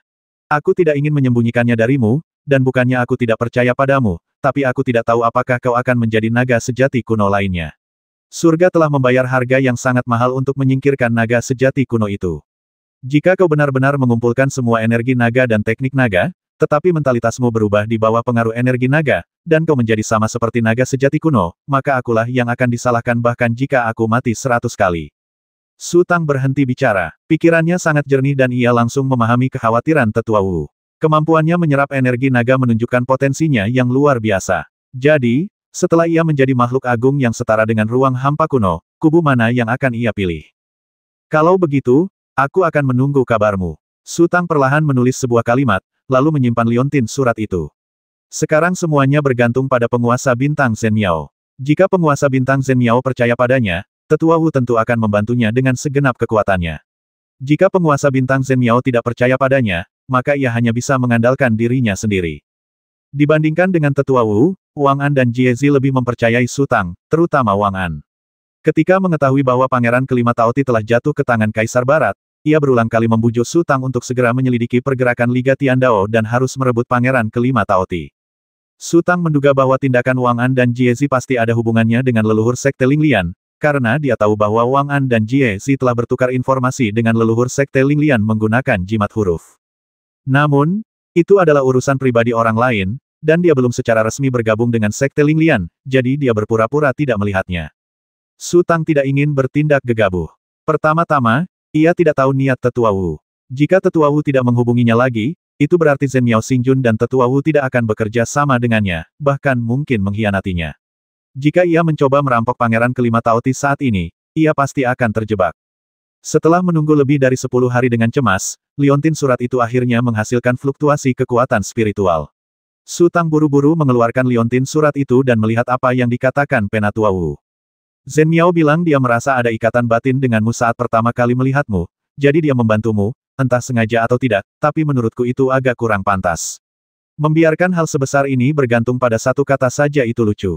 Su Tang tidak tahu harus berkata apa. Ia tahu jika ia tumbuh dewasa sedikit demi sedikit, Tetua Wu pasti bersedia membantunya, tetapi karena ia mampu menyerap energi naga dan akan menjadi naga sejati kuno lainnya, wajar saja jika Tetua Wu akan ketakutan. Setelah hening sejenak, Su Tang menjawab. Jika Anda tidak percaya, saya tidak menyalahkan Anda. Bagaimanapun, Zhen Miao adalah murid langsung Kaisar Agung. Jika dia bersedia mempercayaimu, aku akan membantumu. Pada akhirnya, aku salah. Aku memiliki hati nurani yang bersih. Di sisi lain, jika dia bersedia mempercayaimu, tetapi aku meragukanmu dan menghalangimu, dan pada akhirnya, aku terbukti salah, maka aku tidak akan menanggung akibatnya. Ketika aku bersama Kaisar Agung, aku hanyalah seorang penjaga pintu. Su Tang terkejut dan gembira, tetapi masih ragu dengan pikiran Tetua Wu, lalu menulis. Saya tidak begitu mengerti. Sudah saya jelaskan, saya tidak punya pilihan. Su Tang menghela napas lega. Saat ini, tulisan tangan di liontin surat itu telah berubah. Pangeran kedua, pangeran keempat pulau, pangeran ketujuh Yazi, dan pangeran kedelapan Suani semuanya telah keluar dari pegunungan. Untuk mengalahkan mereka satu persatu, Tuan Si Huang telah memasang jebakan. Ia berencana untuk memancing pangeran kedua dan pangeran keempat pulau ke wilayah bintang gurun raya terlebih dahulu, lalu mengurung pangeran kelima Taoti di menara penekan jiwa di istana Fengxia. Pangeran ketujuh Yazi dan pangeran kedelapan Suani pasti akan datang untuk menyelamatkan mereka, tetapi ia pasti akan memancing pangeran kelima Taoti pergi terlebih dahulu. Su Tang merenung sejenak dan mengingatkan. Jangan lupakan pangeran ketiga Bian. Pria ini punya rencana licik terdalam yang pernah kulihat seumur hidupku. Rencana Tuan Si Huang mungkin bisa mengelabui para pangeran itu, tapi mustahil bisa mengelabui pangeran ketiga Bian. Yang kau inginkan hanyalah pangeran kelima Taoti. Bagaimanapun mereka berubah, selama aku bisa tetap di pihak pangeran kelima Taoti, kau tentu akan punya kesempatan. Tunggu saja kabar dariku. Ketika Su Tang berjalan kembali, Wang An dan yang lainnya mengalihkan perhatian mereka kepadanya. Fang Yize tersenyum dan bertanya, apakah kau sudah menghubungi orang dalammu? Ya, Su Tang mengangguk, dia memintaku untuk menunggu kabarnya. Semua orang saling berpandangan. Sejujurnya, mereka tidak ingin melakukan perjalanan ini karena terlalu berbahaya, tidak ada imbalan, dan efektivitas biayanya terlalu rendah. Namun, setelah beberapa tindakan, mereka mendapatkan manfaat yang sangat besar. Bisa dibilang mereka semua berutang budi kepada Su Tang. Mau tidak mau, perjalanan ini adalah sesuatu yang tidak bisa mereka tolak. Setelah menunggu setengah bulan lagi, semua orang berhenti berlatih menyendiri, yang pada dasarnya bertujuan untuk menghindari perkelahian. Mereka berkumpul setiap hari untuk mengobrol dan berdiskusi, yang terasa sangat meriah. Pada hari ini, berita akhirnya datang dari Penatua Wu, yang hanya berisi beberapa kata sederhana. Pergilah ke wilayah bintang Great Wilderness. Su Tang menarik napas dalam-dalam dan menatap pedagang wilayah bintang. Pedagang wilayah bintang tersenyum dan berkata, aku sudah siap. Kita bisa berangkat kapan saja. Tuan Ramalan, mari kita belajar lagi, kata Tuan Dinghai. Dewa keberuntungan berdiri tanpa ragu-ragu, mengeluarkan potongan bambu kristal dari cincin, dan kemudian menggunakan kekuatan spiritualnya untuk menyebarkan semua potongan bambu itu dalam sekejap. Bagaimana Dinghai Xingjun bertanya dengan tergesa-gesa. Semoga beruntung, gumam Dewa keberuntungan. Aku ingat, Dinghai Xingjun memutar matanya dan berkata dengan curiga, aku ingat kau bilang tanda-tanda keberuntungan itu langka dalam 1 abad, kenapa semua peruntungan yang kuminta kau hitung selama setahun terakhir ini semuanya keberuntungan? Kau bertanya padaku, siapa yang harus kutanya? Ibu ke Xingjun tersenyum kecut. Apakah ramalanmu meleset? Tanya Dinghai Xingjun. Ia tak bisa disalahkan atas keraguannya. Sebelumnya, peramal Xingjun selalu mengklaim bahwa pertanda baik sangat jarang, terutama saat pertama kali digunakan.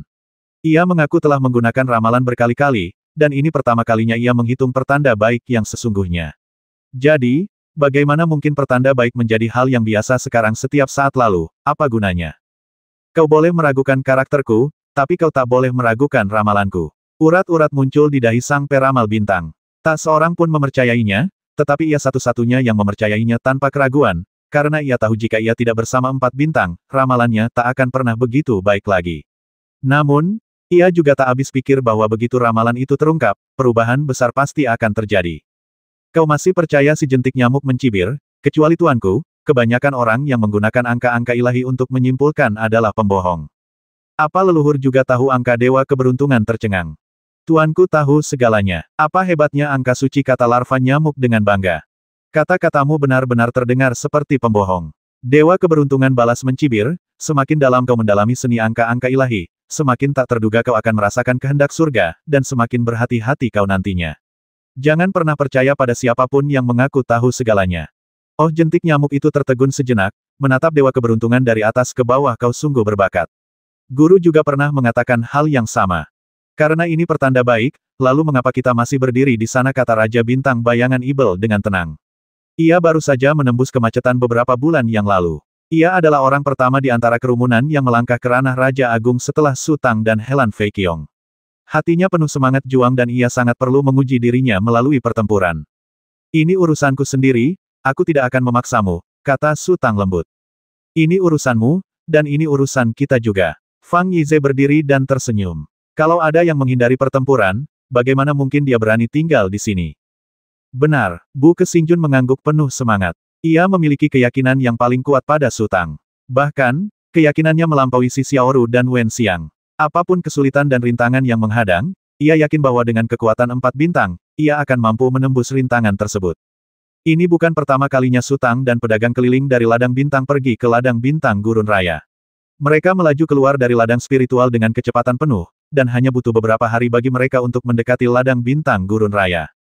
Dibandingkan dengan medan bintang lainnya, medan bintang Great Wilderness tidak memiliki banyak sumber daya, tidak memiliki urat nadi spiritual utama, dan tidak memiliki sekte yang kuat. Para makhluk agung di medan bintang terlalu malas untuk mengalihkan perhatian mereka ke sini. Seiring waktu, medan bintang Great Wilderness telah menjadi tempat bagi banyak penguasa bintang tunggal untuk mundur dan berlatih secara tertutup. Ketika Sutang menyebabkan bencana seperti itu, pedagang domain bintang menyarankannya untuk berlindung di domain bintang gurun raya. Kurangnya sumber daya di domain bintang gurun raya memang disayangkan dari satu sisi, tetapi dari sisi lain, para kultivator yang tinggal di sana merasa senang karena mereka tidak perlu memilih perkemahan dengan penghalang ketat dan bisa berlatih dengan tenang. Liga Tiandao, silsilah naga sejati, dan bahkan sekte-sekte besar lainnya di domain bintang tidak terlalu tertarik pada domain bintang gurun raya dan tentu saja tidak akan ikut campur. Sepanjang perjalanan, Sutang menunggu kabar dari Tetua Wu, tetapi tidak ada pergerakan dari sisi lain. Mereka telah tiba di wilayah bintang gurun raya. Sutang merenung sejenak dan meminta pedagang wilayah bintang untuk tetap di dalam mobil terbang. Jika terjadi sesuatu, kedua belah pihak akan saling menghubungi menggunakan token surat. Sutang memimpin jalan dan memasuki sebuah area primitif. Ia pernah ke sana sekali dan memiliki ingatan yang jelas tentangnya. Dalam sekejap, ia memimpin semua orang ke daratan di dekat sebuah kota besar, lalu perlahan berjalan menuju kota itu. Apa yang kau lakukan di sini? Fang Yis bertanya dengan bingung dari belakang. Kemarilah dan temukan beberapa teman lama, kata Sutang. Apakah kamu pernah ke sini sebelumnya? Fang Yis bertanya lagi. Yah, aku pernah ke sini sekali. Sutang mengangguk ringan. Melihat Sutang tidak ingin bicara lagi, Fang Yize tidak bertanya lagi.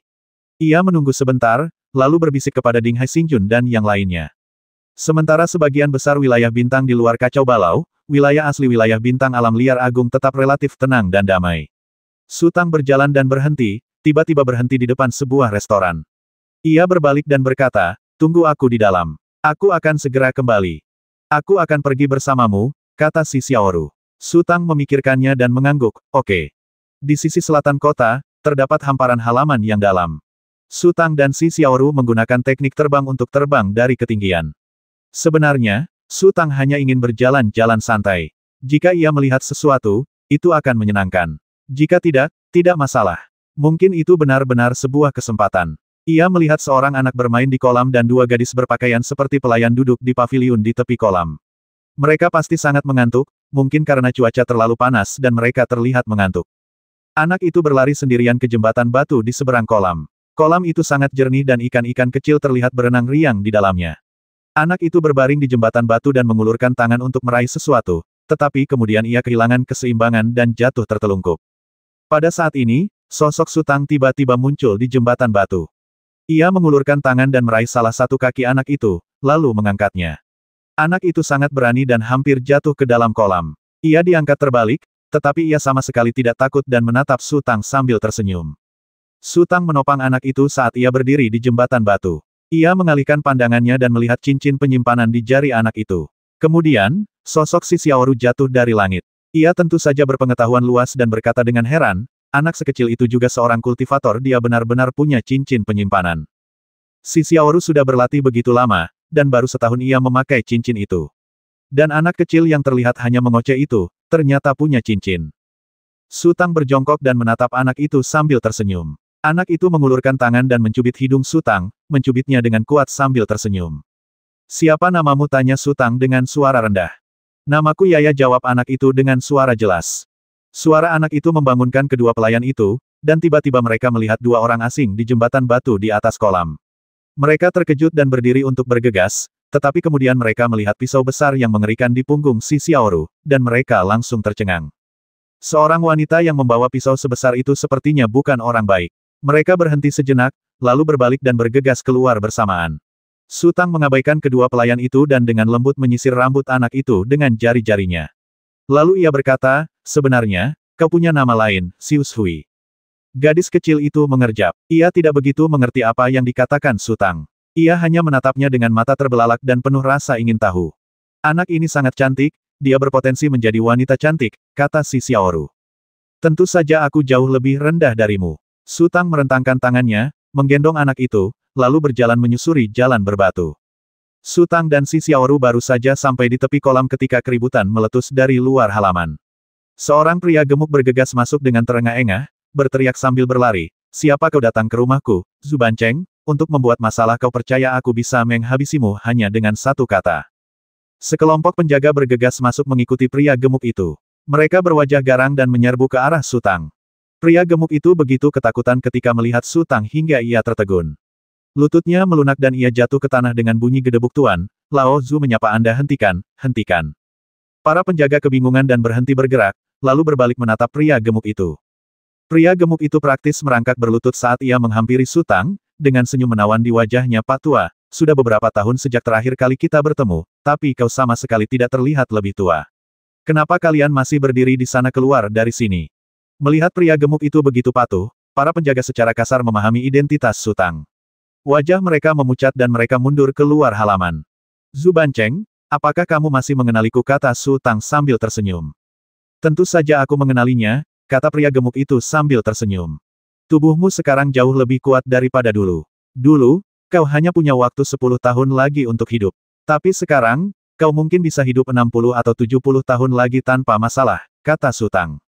"Semua ini berkat Pak Tua," kata pria gemuk itu, lalu melihat sekeliling dan merendahkan suaranya. "Saya diam-diam menyimpan sepotong Scrofularia Ningpoensis pemberian Pak Tua itu.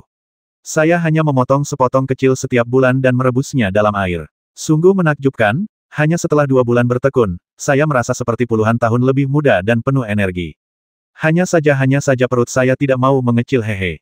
Bagaimana keadaan anak itu?" Su Tang tiba-tiba bertanya. "Apakah Anda bertanya tentang anak tuan muda yang?" kata pria gemuk itu. "Tuan muda yang lebih beruntung daripada saya. Anaknya telah diadopsi oleh raja. Ini benar-benar kesuksesan." Anak itu tiba-tiba meronta dalam pelukan Su Tang dan mencoba mengulurkan tangannya ke arah pria gemuk itu. Su Tang dengan lembut menurunkan anak itu ke tanah, dan anak itu segera berlari ke arah pria gemuk itu. "Hei leluhur kecil, pelan-pelan, jangan jatuh." Pria gemuk itu cemas dan bergegas maju beberapa langkah untuk menggendong anak itu. Anak itu terkikik, lalu memegang wajah gemuk pria itu dengan kedua tangannya dan menciumnya beberapa kali. Kemudian, anak itu tertawa lebih bahagia, dan pria itu pun tersenyum bodoh.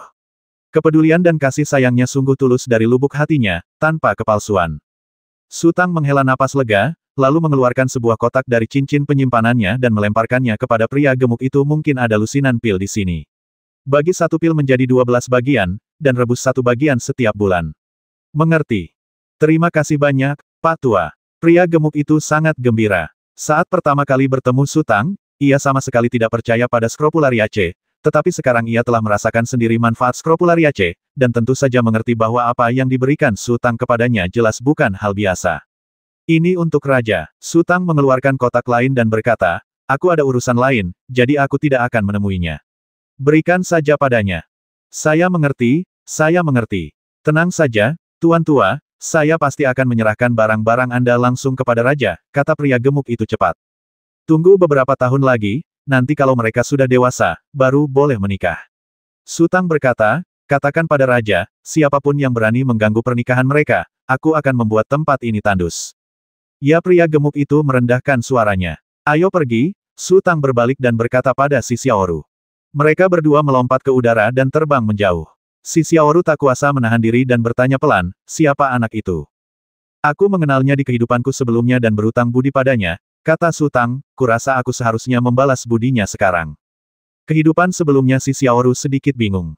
Yah, teknik yang dia praktikkan agak aneh. Teknik itu bisa meninggalkan sedikit jiwa, lalu mengambil alih tubuh lain dan terlahir kembali. "Akulah yang mengirim mereka ke sini," jelas Su Tang. "Ada rahasia spiritual seperti itu?" Mata Si Xiaoru menunjukkan rasa iri. Ini setara dengan memiliki banyak kesempatan untuk memulai kembali. Tentu saja, kepercayaan terakhir harus ditemukan oleh orang yang tepat. Lapangan bintang begitu luas, ada banyak keajaiban di sana. Su Tang tersenyum. Tak lama kemudian, Su Tang dan Si Xiaoru mendarat di dekat jalan, lalu perlahan berjalan menuju restoran di depan. Jatuhnya mereka yang tiba-tiba dari udara menimbulkan sedikit sensasi di antara kerumunan, dan orang-orang sengaja minggir, memberi jalan bagi jalan tengah. Su Tang dan Si Xiaoru masuk ke restoran, menaiki tangga, bertanya kepada pelayan, dan di bawah arahan pelayan, mereka berjalan ke koridor. Pintu kamar pribadi di sebelahnya setengah terbuka. Ketika Su Tang melewati pintu, ia melihat sekilas sosok. Ia langsung terkejut dan berhenti. Ada apa? Si Xiaoru menoleh ke arah Su Tang. Kamu duluan saja, aku masih ada urusan, kata Su Tang dengan suara rendah. Aku juga ingin pergi bersamamu, si Xiaoru mengerutkan kening. Agak merepotkan membawamu. Su Tang menggelengkan kepalanya sedikit.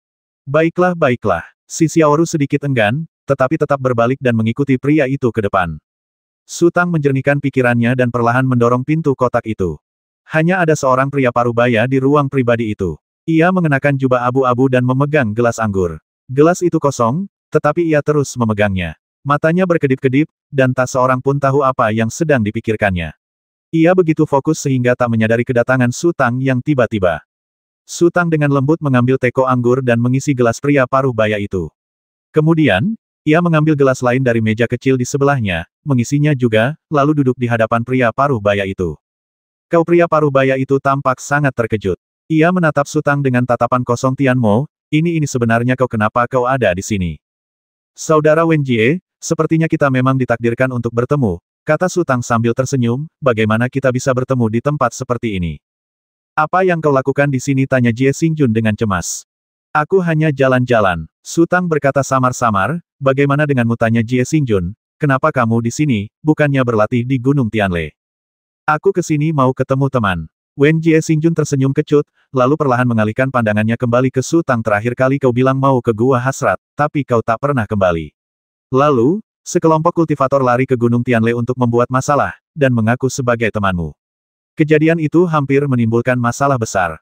Aku tahu. Mereka kembali dan menceritakannya padaku. Su Tang mengangkat gelasnya. Saudara Wenji, aku berterima kasih atas kebaikanmu. Kemarilah, aku akan bersulang untukmu. Setelah berkata begitu, Su Tang menghabiskan semuanya sekaligus. Wen Jie Xingjun menatap Su Tang dalam-dalam, meminum anggur di gelasnya, lalu berkata sambil tersenyum, mengapa kamu tidak kembali? Ini benar-benar membuatku bingung. Su Tang menghela napas, haruskah aku mengatakan yang sebenarnya, atau hanya mengarang alasan untuk membuatmu jengkel, kakak senior Wen Jie? Obat yang baik memang pahit, tapi baik untuk penyakit. Katakan saja apa yang ingin kau katakan. Wen Jie Xingjun berkata dengan tenang, kau harus mengerti aku. Aku tak pernah mau mendengar kebohongan, sebagus apapun kedengarannya. Aku tidak berani kembali, kata Su Tang lirih. Tidak berani kembali? Wen Jie Xingjun tertegun. Setelah beberapa saat, ia berkata-kata demi kata, mengapa kamu tidak berani kembali? Tuan ketiga terlalu kejam. Dia juga terlalu licik. Su Tang berkata perlahan, melihatnya, aku benar-benar merasa seperti hidup bersama harimau. Aku merinding. Meskipun hidup agak lebih sulit di luar sana, setidaknya aku bebas dan santai. Jauh lebih baik daripada ketakutan yang terus-menerus di Gunung Tianle. Bergosip tentang tuan kita di depanku. Tian Mo, apa kau tidak keterlaluan? Wajah Wen Jie Xingjun menggelap. Kalau bukan karena persahabatan kita yang hidup atau mati, hanya karena beberapa kata itu, bahkan jika aku tidak menjadi musuh, aku pasti sudah memutuskan hubungan denganmu. Kalau aku menempatkanmu di posisiku, kau pasti akan membuat pilihan yang sama. Su Tang mengalihkan pandangannya ke jendela dan berkata dengan santai, juga, tanya saja pada kakak senior Jie. Aku tidak percaya kau tidak bisa merasakannya sama sekali, tapi kau hanya tidak berani menunjukkannya, kan? Apa maksudmu? Tanya Jie Xingjun dengan suara berat. Su Tang tidak menjawab, melainkan mengambil kendi anggur dan menuangkan segelas anggur lagi untuk Wen Jie Xingjun, lalu mengisi gelasnya sendiri. Ia memegang gelas itu di tangannya dan perlahan-lahan mengalirkan pembuluh darah spiritualnya. Anggur itu berubah menjadi kabut tipis dan melayang keluar dari gelas, tetapi berkumpul dan tidak menyebar, berubah menjadi naga kecil dan perlahan melayang keluar jendela.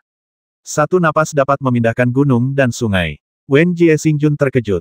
Benar, Su Tang mengangguk. Aku beruntung. Aku baru saja bertemu paman guru dan mendapatkan kepercayaannya. Itulah sebabnya dia mengajariku teknik memindahkan gunung dan sungai. Keberuntunganmu lebih dari sekadar baik, gumam Wen Jie Xingjun. Paman guru memberitahuku banyak rahasia. Su Tang menyesap anggurnya lalu memainkan gelasnya. Rahasia apa? Mata Jie Xingjun mulai berkedip. Kultivasi guruku di rumah Seng Yun adalah rahasia besar. Beberapa orang menyebalkan dari Liga Tiandao berhasil mengetahui rahasia ini. Tidakkah kau merasa luar biasa? Su Tang berkata perlahan, yang lebih aneh lagi adalah mereka benar-benar berhasil. Jiutian Xingsu yang bermartabat telah menjadi hiasan. Wen Jie Xingjun berhenti berbicara dan menatap Su Tang dari atas ke bawah dengan ekspresi terkejut. Haha, kalau dipikir-pikir lagi, aku benar-benar bodoh. Su Tang berkata, aku bahkan tidak tahu kalau naga sejati kuno itu sudah menduduki istana ungu guru. Wen Jie Xingjun menundukkan kepalanya dan menatap gelas anggurnya dengan linglung. Saudara Wen Jie, kau sama sekali tidak terlihat terkejut. Sepertinya kau sudah tahu sejak lama. Su Tang menghela napas, kenapa kau tidak memberitahuku? Kalau aku bilang, kau pasti sudah mati sejak lama. Wen Jie Xingjun berkata dengan tenang, guru sangat pandai mengamati kata-kata dan ekspresi orang. Kalau ada sedikit saja kesalahan pada diri Anda tidak bisa menyembunyikannya dari guru. Su Tang merenung cukup lama, lalu mengangguk dan berkata, itu benar. Apa lagi yang kamu ketahui, tanya Jie Xingjun. Banyak. Su Tang mengisi ulang gelas mereka. Paman ketiga pergi ke api penyucian cair, bukan karenamu, kakak senior Jie, tapi karena Zhen Miao Xingjun dari aliansi Dao Surgawi. Menyelamatkanmu dan aku hanyalah masalah kenyamanan. Setelah mengatakan ini, Su Tang terdiam sejenak, lalu terkekeh. Sepertinya aku salah lagi. Apa yang membuatmu salah, tanya Jie Xingjun. Awalnya kupikir mudah, kata Su Tang. Meskipun kau sudah berteriak dan memarahiku, bahkan menyerangku sekuat tenaga, aku tetap harus menjelaskannya. Kau memperlakukanku sebagai teman, dan aku juga memperlakukanmu sebagai teman. Percaya atau tidak, aku harus memenuhi kewajibanku sebagai teman. Tapi aku tidak menyangka kau akan setenang itu. Apa kau terlalu sabar, atau kau sudah mengerti semua ini? Persahabatan, gumam Wen Jie Xingjun, lalu mengganti topik. Kali ini aku bergegas ke wilayah bintang terpencil agung untuk mencari teman lama, dan juga untuk memenuhi janji persahabatanku. Oh, wilayah bintang terpencil agung diperkirakan akan mengalami perubahan besar, terutama tempat ia tinggal menyendiri. Kemungkinan besar akan sangat menghancurkan, jadi aku mencarinya untuk membujuknya meninggalkan wilayah bintang terpencil agung. Sayangnya Wen Jie Xingjun terdiam sejenak, lalu mendesah, dia sama sekali tidak ingin bertemu denganku. Ya, kita berbeda sekarang. Dia berada di puncak penguasa agung, sementara aku harus memulai kultivasiku dari awal lagi. Kenapa dia mau berteman dengan pecundang sepertiku? Bukankah dia terlalu sombong, kata Su Tang, bagaimanapun juga, saudara Wen Jie, bagaimanapun juga, kau adalah murid langsung paman ketiga. Mungkin dia tidak percaya aku masih punya kesempatan. Ia bertanya pada Jie Xingjun, betapapun besarnya karunia itu, pada akhirnya akan habis.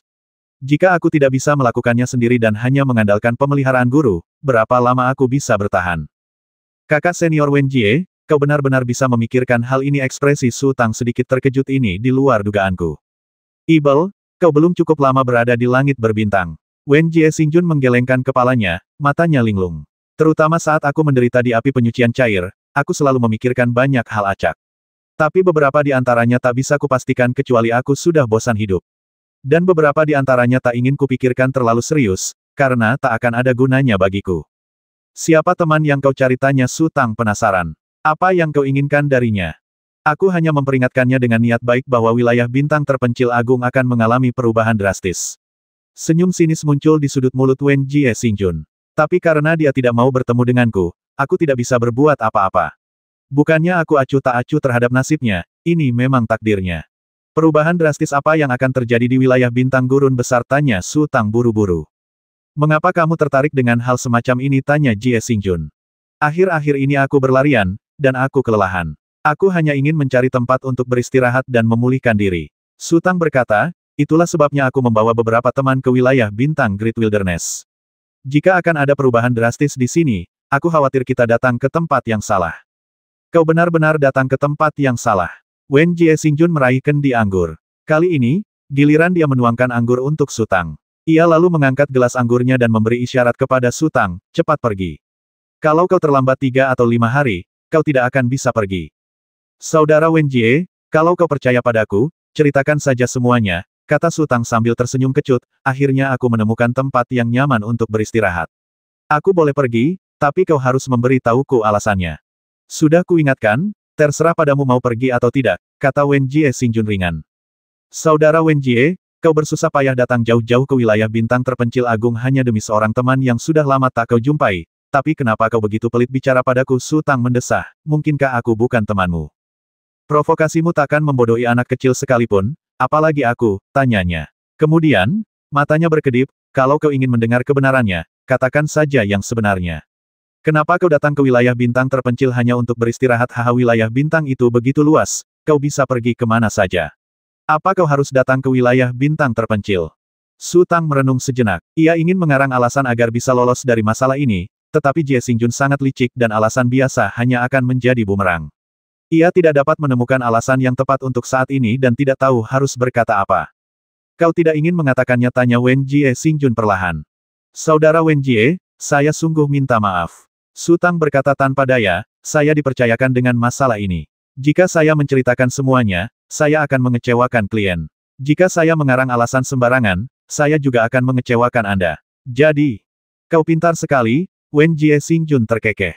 Kalau kau tidak mau bercerita, tidak apa-apa. Semua orang punya rahasia. Kalau aku terus bertanya, itu salahku. Tapi kalau kau mencoba menipuku, itu urusan lain. Saudara Wenji, alangkah baiknya jika Anda bisa memahami kesulitan saya. Jika Anda berpikir saya punya niat lain, maka saya tidak punya pilihan lain, kata Su Tang. Kamu sering bepergian keliling dunia bintang akhir-akhir ini, jadi kamu pasti tahu kalau Kaisar Barat dari Liga Tiandao sudah keluar dari pengasingannya, kan tanya Wen Jie Xingjun perlahan. Tentu saja aku pernah mendengarnya, kata Su Tang. Aku tidak mampu menyinggung pihak manapun, jadi aku sudah memutuskan. Setelah kesepakatan ini, kita akan segera mencari tempat untuk mundur dan menghindari baku tembak. Kau tak mampu menyinggung kedua belah pihak. Wen Jie Xingjun mengerutkan kening. Kau telah memperoleh energi naga dan mempraktikkan seni kehidupan abadi serta Ki Tunggal memindahkan gunung dan sungai. Saat ini, kau harus bangkit dan berjuang demi garis keturunan naga sejatiku. Lebih baik aku bermain aman. Su Tang menggelengkan kepala dan berkata, jika aliansi Dao Surgawi menang, situasiku akan sangat buruk. Jika paman ketiga menang, situasiku mungkin juga tidak akan mudah. Apakah kau benar-benar waspada terhadap tuanmu? Tanya Jie Xingjun sambil menatap Su Tang dengan saksama. Sudah kubilang, melayani kaisar itu seperti melayani harimau, kata Su Tang. Saudara Wen Jie, kau berasal dari Gunung Tianle. Seharusnya kau lebih memahami kelicikan paman ketiga daripada aku. Aku berbeda darimu, kata Wen Jie Xingjun. Tuan ke-9 telah wafat. Di sisi kecil, kau tak perlu khawatir. Di sisi besar, kau adalah pemimpin sekte ke-9 dari garis keturunan naga sejati. Kemanapun kau ingin pergi, tak seorang pun berhak mengendalikanmu. Tapi aku kemana lagi aku bisa pergi selain Gunung Tianle? Medan bintang mungkin luas, tapi di mana aku bisa menemukan tempat untuk berpijak? Su Tang terdiam. Mustahil baginya membawa Dewa Bintang Wenji ke alam roh. Meskipun Dewa Bintang Wenji meragukan pangeran ketiga Bian, ia tetap setia. Saat itu, Dewa Bintang Wenji tidak akan memberinya keuntungan apapun, hanya kerugian. Tahukah kau bahwa Kaisar Barat menangkap paman kelima Tao Ti? Wen Jie Xingjun mengganti topik lagi. Aku pernah mendengarnya. Su Tang mengangguk. Tak lama lagi Kaisar Barat akan mengirim seseorang untuk mengawal Tuan kelima Tao Ti ke wilayah bintang belantara besar. Kau mungkin tidak tahu bahwa identitas Tuan kelima agak istimewa, karena ia mempraktikkan perintah pengampunan dan kutukan penyegel jiwa, kata Wen Jie Xingjun. Lagi pula, Kaisar Barat adalah dewa sejati kuno, dan kekuatannya jauh lebih kuat daripada para paman. Jika kau ingin mengalahkan Kaisar Barat, kau harus bersatu dengan para paman. Namun mengalahkannya sendirian tak ada gunanya. Tak lama lagi Kaisar Barat akan bangkit kembali. Jika kau ingin menyelesaikan semua masalah, kau harus meminjam perintah pengampunan dan kutukan penyegel jiwa milik Tuan kelima. Apakah kutukan penyegel jiwa Ordo Pengampunan begitu kuat? Tanya Su Tang buru-buru. Dalam hatinya, ia sudah menganggap kutukan penyegel jiwa Ordo Pengampunan sebagai teknik spiritual berikutnya yang akan ia praktikkan. Semakin kuat kekuatan kutukan penyegel jiwa Ordo Pengampunan, semakin bahagia ia nantinya. Jika paman kelima sudah naik ke tingkat dewa, Kaisar Barat tidak akan punya peluang untuk menang. Namun, perkembangannya baru mencapai puncak penguasa bintang, yang memberi Kaisar Barat sedikit ruang gerak. Wen Jie Xingjun berkata, jadi, Kaisar Barat ingin menggunakan paman kelima sebagai umpan, memaksa para paman dan kakek buyut lainnya untuk fokus pada satu hal dan mengabaikan yang lain, memaksa mereka untuk bertindak sendiri-sendiri. Dengan begitu, ia punya kesempatan untuk mengalahkan mereka satu persatu. Oh, Su Tang merenung. Tuan memiliki orang dalam di aliansi Dao Surgawi. Tak satu pun tindakan Kaisar Barat dapat disembunyikan dari Tuan. Wen Jie Xingjun berkata perlahan, tunggu sampai paman kelima dikawal ke wilayah bintang belantara besar, lalu paman ketujuh Yazi dan paman kedelapan Suani akan bergegas. Di sini pertempuran antar dewa sejati akan segera terjadi. Apa? Su Tang terkejut. Mungkinkah pangeran ketiga Bian sudah menerima kabar itu sebelumnya? Ia tertegun sejenak, lalu tiba-tiba berkata, kakak senior Wenji, itu tidak benar. Jika paman ketiga sudah mengerti tipu muslihat Kaisar Barat, mengapa ia membiarkan paman ketujuh Yazi dan paman kedelapan Suani masuk ke dalam perangkap? Kau sama sepertiku dulu, hanya tahu satu sisi cerita. Wen Jie Xingjun tersenyum. Begini saja, jika Kaisar Barat sudah tahu bahwa salah satu dari 8 tetua aliansi Dao Surgawi adalah mata-mata dari garis keturunan naga sejatiku, dan dia sengaja menyebarkan berita itu, akankah paman ketujuh dan kedelapan datang? Baiklah. Su Tang terdiam sejenak, lalu mengangguk dan berkata, ya. Mengapa? Tanya Jie Xingjun. Jika dia tidak datang, orang-orang paman ketiga akan berada dalam bahaya. Untuk bisa menjadi veteran aliansi Dao Surgawi, paman ketiga pasti telah mencurahkan banyak upaya untuknya. Dia pasti tidak akan tinggal diam dan melihatnya binasa. Su Tang berkata lagi pula, dengan kekuatan paman ketujuh dan kedelapan, mereka mungkin tidak takut pada Kaisar Barat. Bagaimana jika ini juga termasuk dalam perhitungan Kaisar Barat, tanya Wen Jie Xingjun lagi. Apa? Su Tang tertegun, aku tidak begitu mengerti. Maksudku, Kaisar Barat sudah lama mengantisipasi bahwa tuan kita tidak akan dengan mudah mengorbankan kaki tangannya, jadi dia pasti akan membiarkan paman ketujuh dan paman kedelapan bergegas untuk memberinya, Kaisar Barat, kesempatan, kata Wen Jie Xingjun. Su Tang mengerutkan kening dan berpikir dengan gugup. Akan kupikirkan cara lain, dan kau akan mengerti.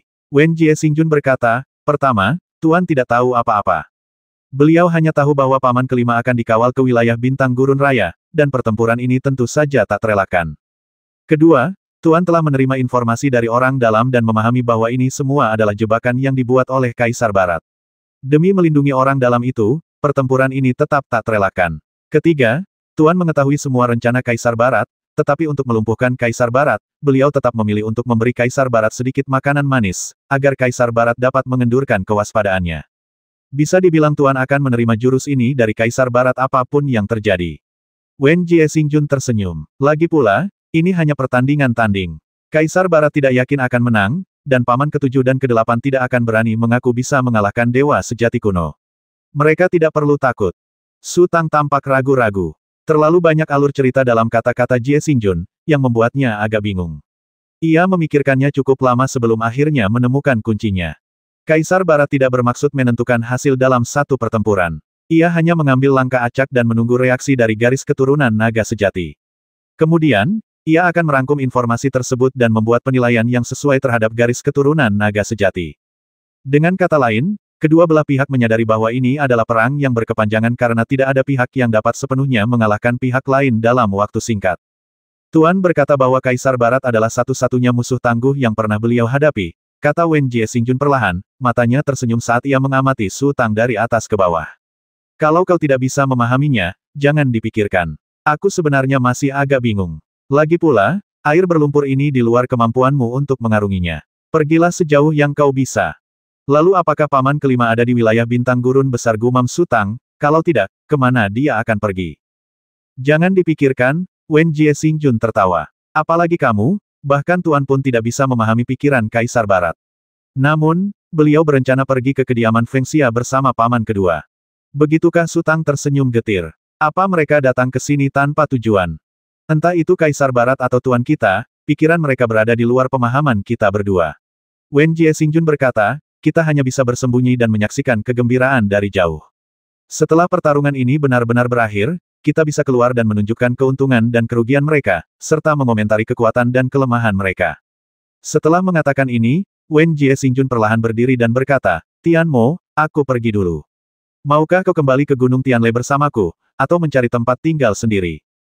Aku tidak akan pergi ke Gunung Tianle, bisik Su Tang, di luar masih gratis. Kalau begitu, terserah padamu, kata Wen Jie Xingjun, pergilah lebih awal. Kalau ada kesempatan nanti, kembalilah ke Gunung Tianle untuk menemuiku. Haha, aku tidak pura-pura sedih, aku memang tidak punya banyak teman sekarang. Kemudian, Jie Xingjun mengeluarkan liontin giok dari cincinnya dan melemparkannya kepada Su Tang. Jika kau merasa tidak nyaman menggunakan gelar rajamu sendiri, masuklah menyelinap. Gunakan liontin ini dan tak seorang pun akan menghentikanmu. Aku mengerti. Su Tang mengambil liontin giok itu dan berkata, Saudara Wen Jie, izinkan aku memberitahumu sesuatu yang tidak menyenangkan. Sekalipun kau dan paman ketiga sangat dekat, itu tidak akan banyak berguna. Paman ketiga berhati dingin, jangan marah. Ini bukan yang kukatakan, ini yang dikatakan oleh Guru Agung. Aku hanya bilang, kalau aku tidak kembali ke Gunung Tianle, kemana lagi aku bisa pergi? Wen Jie Xingjun berkata, jangan katakan hal-hal itu lagi padaku di masa depan. Dinding punya telinga. Kalau ada yang mendengar, mungkin kau akan baik-baik saja, tapi aku mungkin akan dikeluarkan dari sekte. Aku memang sampah sejak awal, dan aku sebenarnya menyimpan dendam terhadap guru. Apa gunanya aku bagimu? Baiklah, aku mengerti. Su Tang tersenyum pahit. Wen Jie Xingjun mengangguk kepada Su Tang, lalu berjalan perlahan keluar. Su Tang memperhatikan Wen Jie Xingjun pergi, merenung cukup lama, lalu berbalik dan berjalan menuju kotak tempat Helan Fei Qiong dan yang lainnya berada. Memasuki ruang privat, Fang Yize dan yang lainnya mengobrol dengan penuh semangat. Melihat Su Tang muncul, suasana sempat tenang. Fang Yize lalu bertanya, Tianmo, siapa yang kau lihat ekspresimu agak aneh? Kita pasti ketinggalan perjalanan ini, kata Su Tang lembut. Ayo kita segera berangkat. Fang Yize dan yang lainnya sangat terkejut ketika mereka tiba dan saling memandang, tetapi ketika mereka melihat wajah serius Su Tang, mereka tahu bahwa dia tidak membuat keributan, jadi mereka berdiri dan mengikuti Su Tang keluar dari kotak. Setelah meninggalkan restoran, para pedagang antar bintang yang menerima sinyal telah mengendarai mobil terbang mereka dan tiba di atas kota. Cahaya terang yang dipancarkan mobil terbang tersebut menarik perhatian orang-orang yang lewat. Mereka memperhatikan mobil terbang tersebut dan mengeluarkan suara-suara keras. Su Tang dan yang lainnya akan segera pergi, jadi wajar saja mereka tidak khawatir. Mereka semua mengaktifkan pembuluh darah spiritual mereka, terbang ke udara, lalu masuk ke dalam mobil terbang. Ada apa denganmu? Tanya pedagang wilayah bintang dengan bingung. Ayo pergi dulu, aku akan memberitahumu di jalan, kata Su Tang, lalu berjalan ke sudut, mengeluarkan liontin penatua Wu, dan mengaktifkan kekuatan spiritualnya. Temukan saja alasannya dan segera tinggalkan tempat itu. Setelah menunggu cukup lama, akhirnya terdengar suara dari tetua Wu. Apa yang telah terjadi? Orang yang Anda antar bukanlah pangeran kelima Taoti. Sulit dijelaskan dalam beberapa kata. Saya akan menjelaskannya nanti. Kemudian, Su Tang menyimpan liontin surat itu dan berjalan kembali. Mata semua orang tertuju pada Su Tang. Setan, apa yang terjadi? Kita datang ke sini bergerombol, lalu kembali bergerombol tanpa alasan yang jelas, tanya Ding Haixingjun. Ini awalnya jebakan yang dipasang oleh Kaisar Barat. Su Tang menceritakan seluruh kejadian secara rinci. Fang Yize dan yang lainnya saling berpandangan dengan bingung. Sebenarnya, perkataan Su Tang agak membingungkan. Beberapa hal itu ia dengar dari penguasa bintang Wenji, dan beberapa lainnya adalah tebakannya sendiri. Namun, Fang Yize dan yang lainnya mengerti satu hal: wilayah bintang belantara besar akan menjadi medan perang bagi Kaisar Barat dari aliansi Tiandao dan para pangeran dari garis keturunan naga sejati. Jika mereka tetap tinggal, mereka mungkin tidak akan tahu bagaimana mereka mati. Jadi kita tidak melakukan apa-apa kembali begitu saja, tanya Raja Bintang Bayangan Ibel. Kenapa kita tidak pergi ke wilayah bintang Jiutian? Jiang Hukuan, yang sedari tadi diam, tiba-tiba berkata. Apa yang akan kau lakukan di wilayah bintang Jiutian? Tanya Fang Yis. Saya menyembunyikan beberapa barang di suatu tempat, kata Jiang Hukuan. Semangat Su Tang kembali membara. Semakin lama waktu berlalu, semakin kuat ia merasakan kekuatan abu suci. Ramuan biasa secara alami akan menghilang perlahan setelah berefek, tetapi abu suci selalu ada dan terkumpul di dalam otaknya. Dari sudut pandang tertentu, Shen Jin adalah semacam baterai. Ketika ia menggunakan pikiran ilahinya dengan kekuatan penuh, kekuatan Shen Jin akan sepenuhnya dilepaskan, tetapi ketika ia beristirahat, kekuatan Shen Jin dapat dipulihkan secara spontan dan perlahan. Dia tidak dapat menemukan pangeran kelima Taoti dalam perjalanan ini, yang membuatnya merasa enggan, tetapi dia berpikir bahwa mendapatkan lebih banyak abu dewa juga merupakan keuntungan besar. Ayo kita ganti rute dan pergi ke wilayah bintang Jiutian, kata Su Tang dengan suara berat. Su Tang tidak meminta pendapat semua orang. Pedagang wilayah bintang itu tertegun, melihat sekeliling, dan melihat tidak ada yang berbicara, ia terpaksa mengemudikan mobil terbang untuk mengubah arah. Tak ada percakapan di sepanjang jalan. Dalam sekejap mata, lebih dari 10 hari berlalu. Kendaraan medan bintang keluar dari jalan bintang, dan sebuah gerbang yang sangat tinggi muncul di depannya. Ada lebih dari selusin awan pusaran berbentuk siklon di sekitarnya, berputar perlahan di sekitar gerbang. Ini rumah Seng Yun. Bagaimana kita ke sana? Tanya pedagang wilayah bintang. Su Tang, Helan Fei Qiong, Fang Yize, Jiang Hukuan, dan bahkan penguasa bintang Bayangan Ibel semuanya mendesah dan menatap gerbang rumah besar di hadapan mereka dalam diam. Rumah Seng Yun adalah tempat perhentian pertama mereka setelah mereka keluar dari langit berbintang. Ketika mereka melihat rumah Seng Yun, mereka seolah melihat masa lalu mereka, dengan segala macam rasa sakit dan kegembiraan, serta kegembiraan, kesedihan, kemarahan, dan kebahagiaan yang tak terhitung jumlahnya, yang mengambang di hati mereka. Bahkan Wang An dan jentik-jentik nyamuk pun mendesah.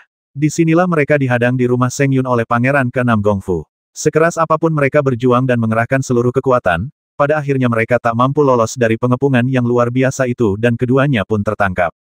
Pada saat ini, gerbang rumah Seng Yun memancarkan fluktuasi energi spiritual yang kuat. Detik berikutnya, gerbang itu membuka sedikit, dan cahaya merah muda sepanjang 1000 kaki bersinar melalui celah tersebut, mengembun menjadi tirai cahaya sehalus cermin, menyapu ke kejauhan. Kemudian, sesosok melayang keluar dari gerbang Seng Yun Mansion. Ia melihat mobil terbang melayang di udara, tertegun sejenak, lalu berbalik dan menatap ke kejauhan. Meskipun tampak dari samping, wajahnya dipenuhi kecemasan. Orang itu sepertinya kita pernah melihatnya sebelumnya. Ding Haixingjun tiba-tiba berteriak. Aku juga merasa sangat familiar dengannya, kata Fang Yis ragu-ragu. Mengapa dia ada di sini? Sutang terkejut. Apakah kamu mengenalinya? Fang Yize menatap Sutang. Kau seharusnya mengenalinya, kata Sutang lembut, dia murid langsung pangeran tertua Ciwen, Tuan Weiling. Kita pernah berurusan dengannya terakhir kali di sumber matahari dan bulan. 1090.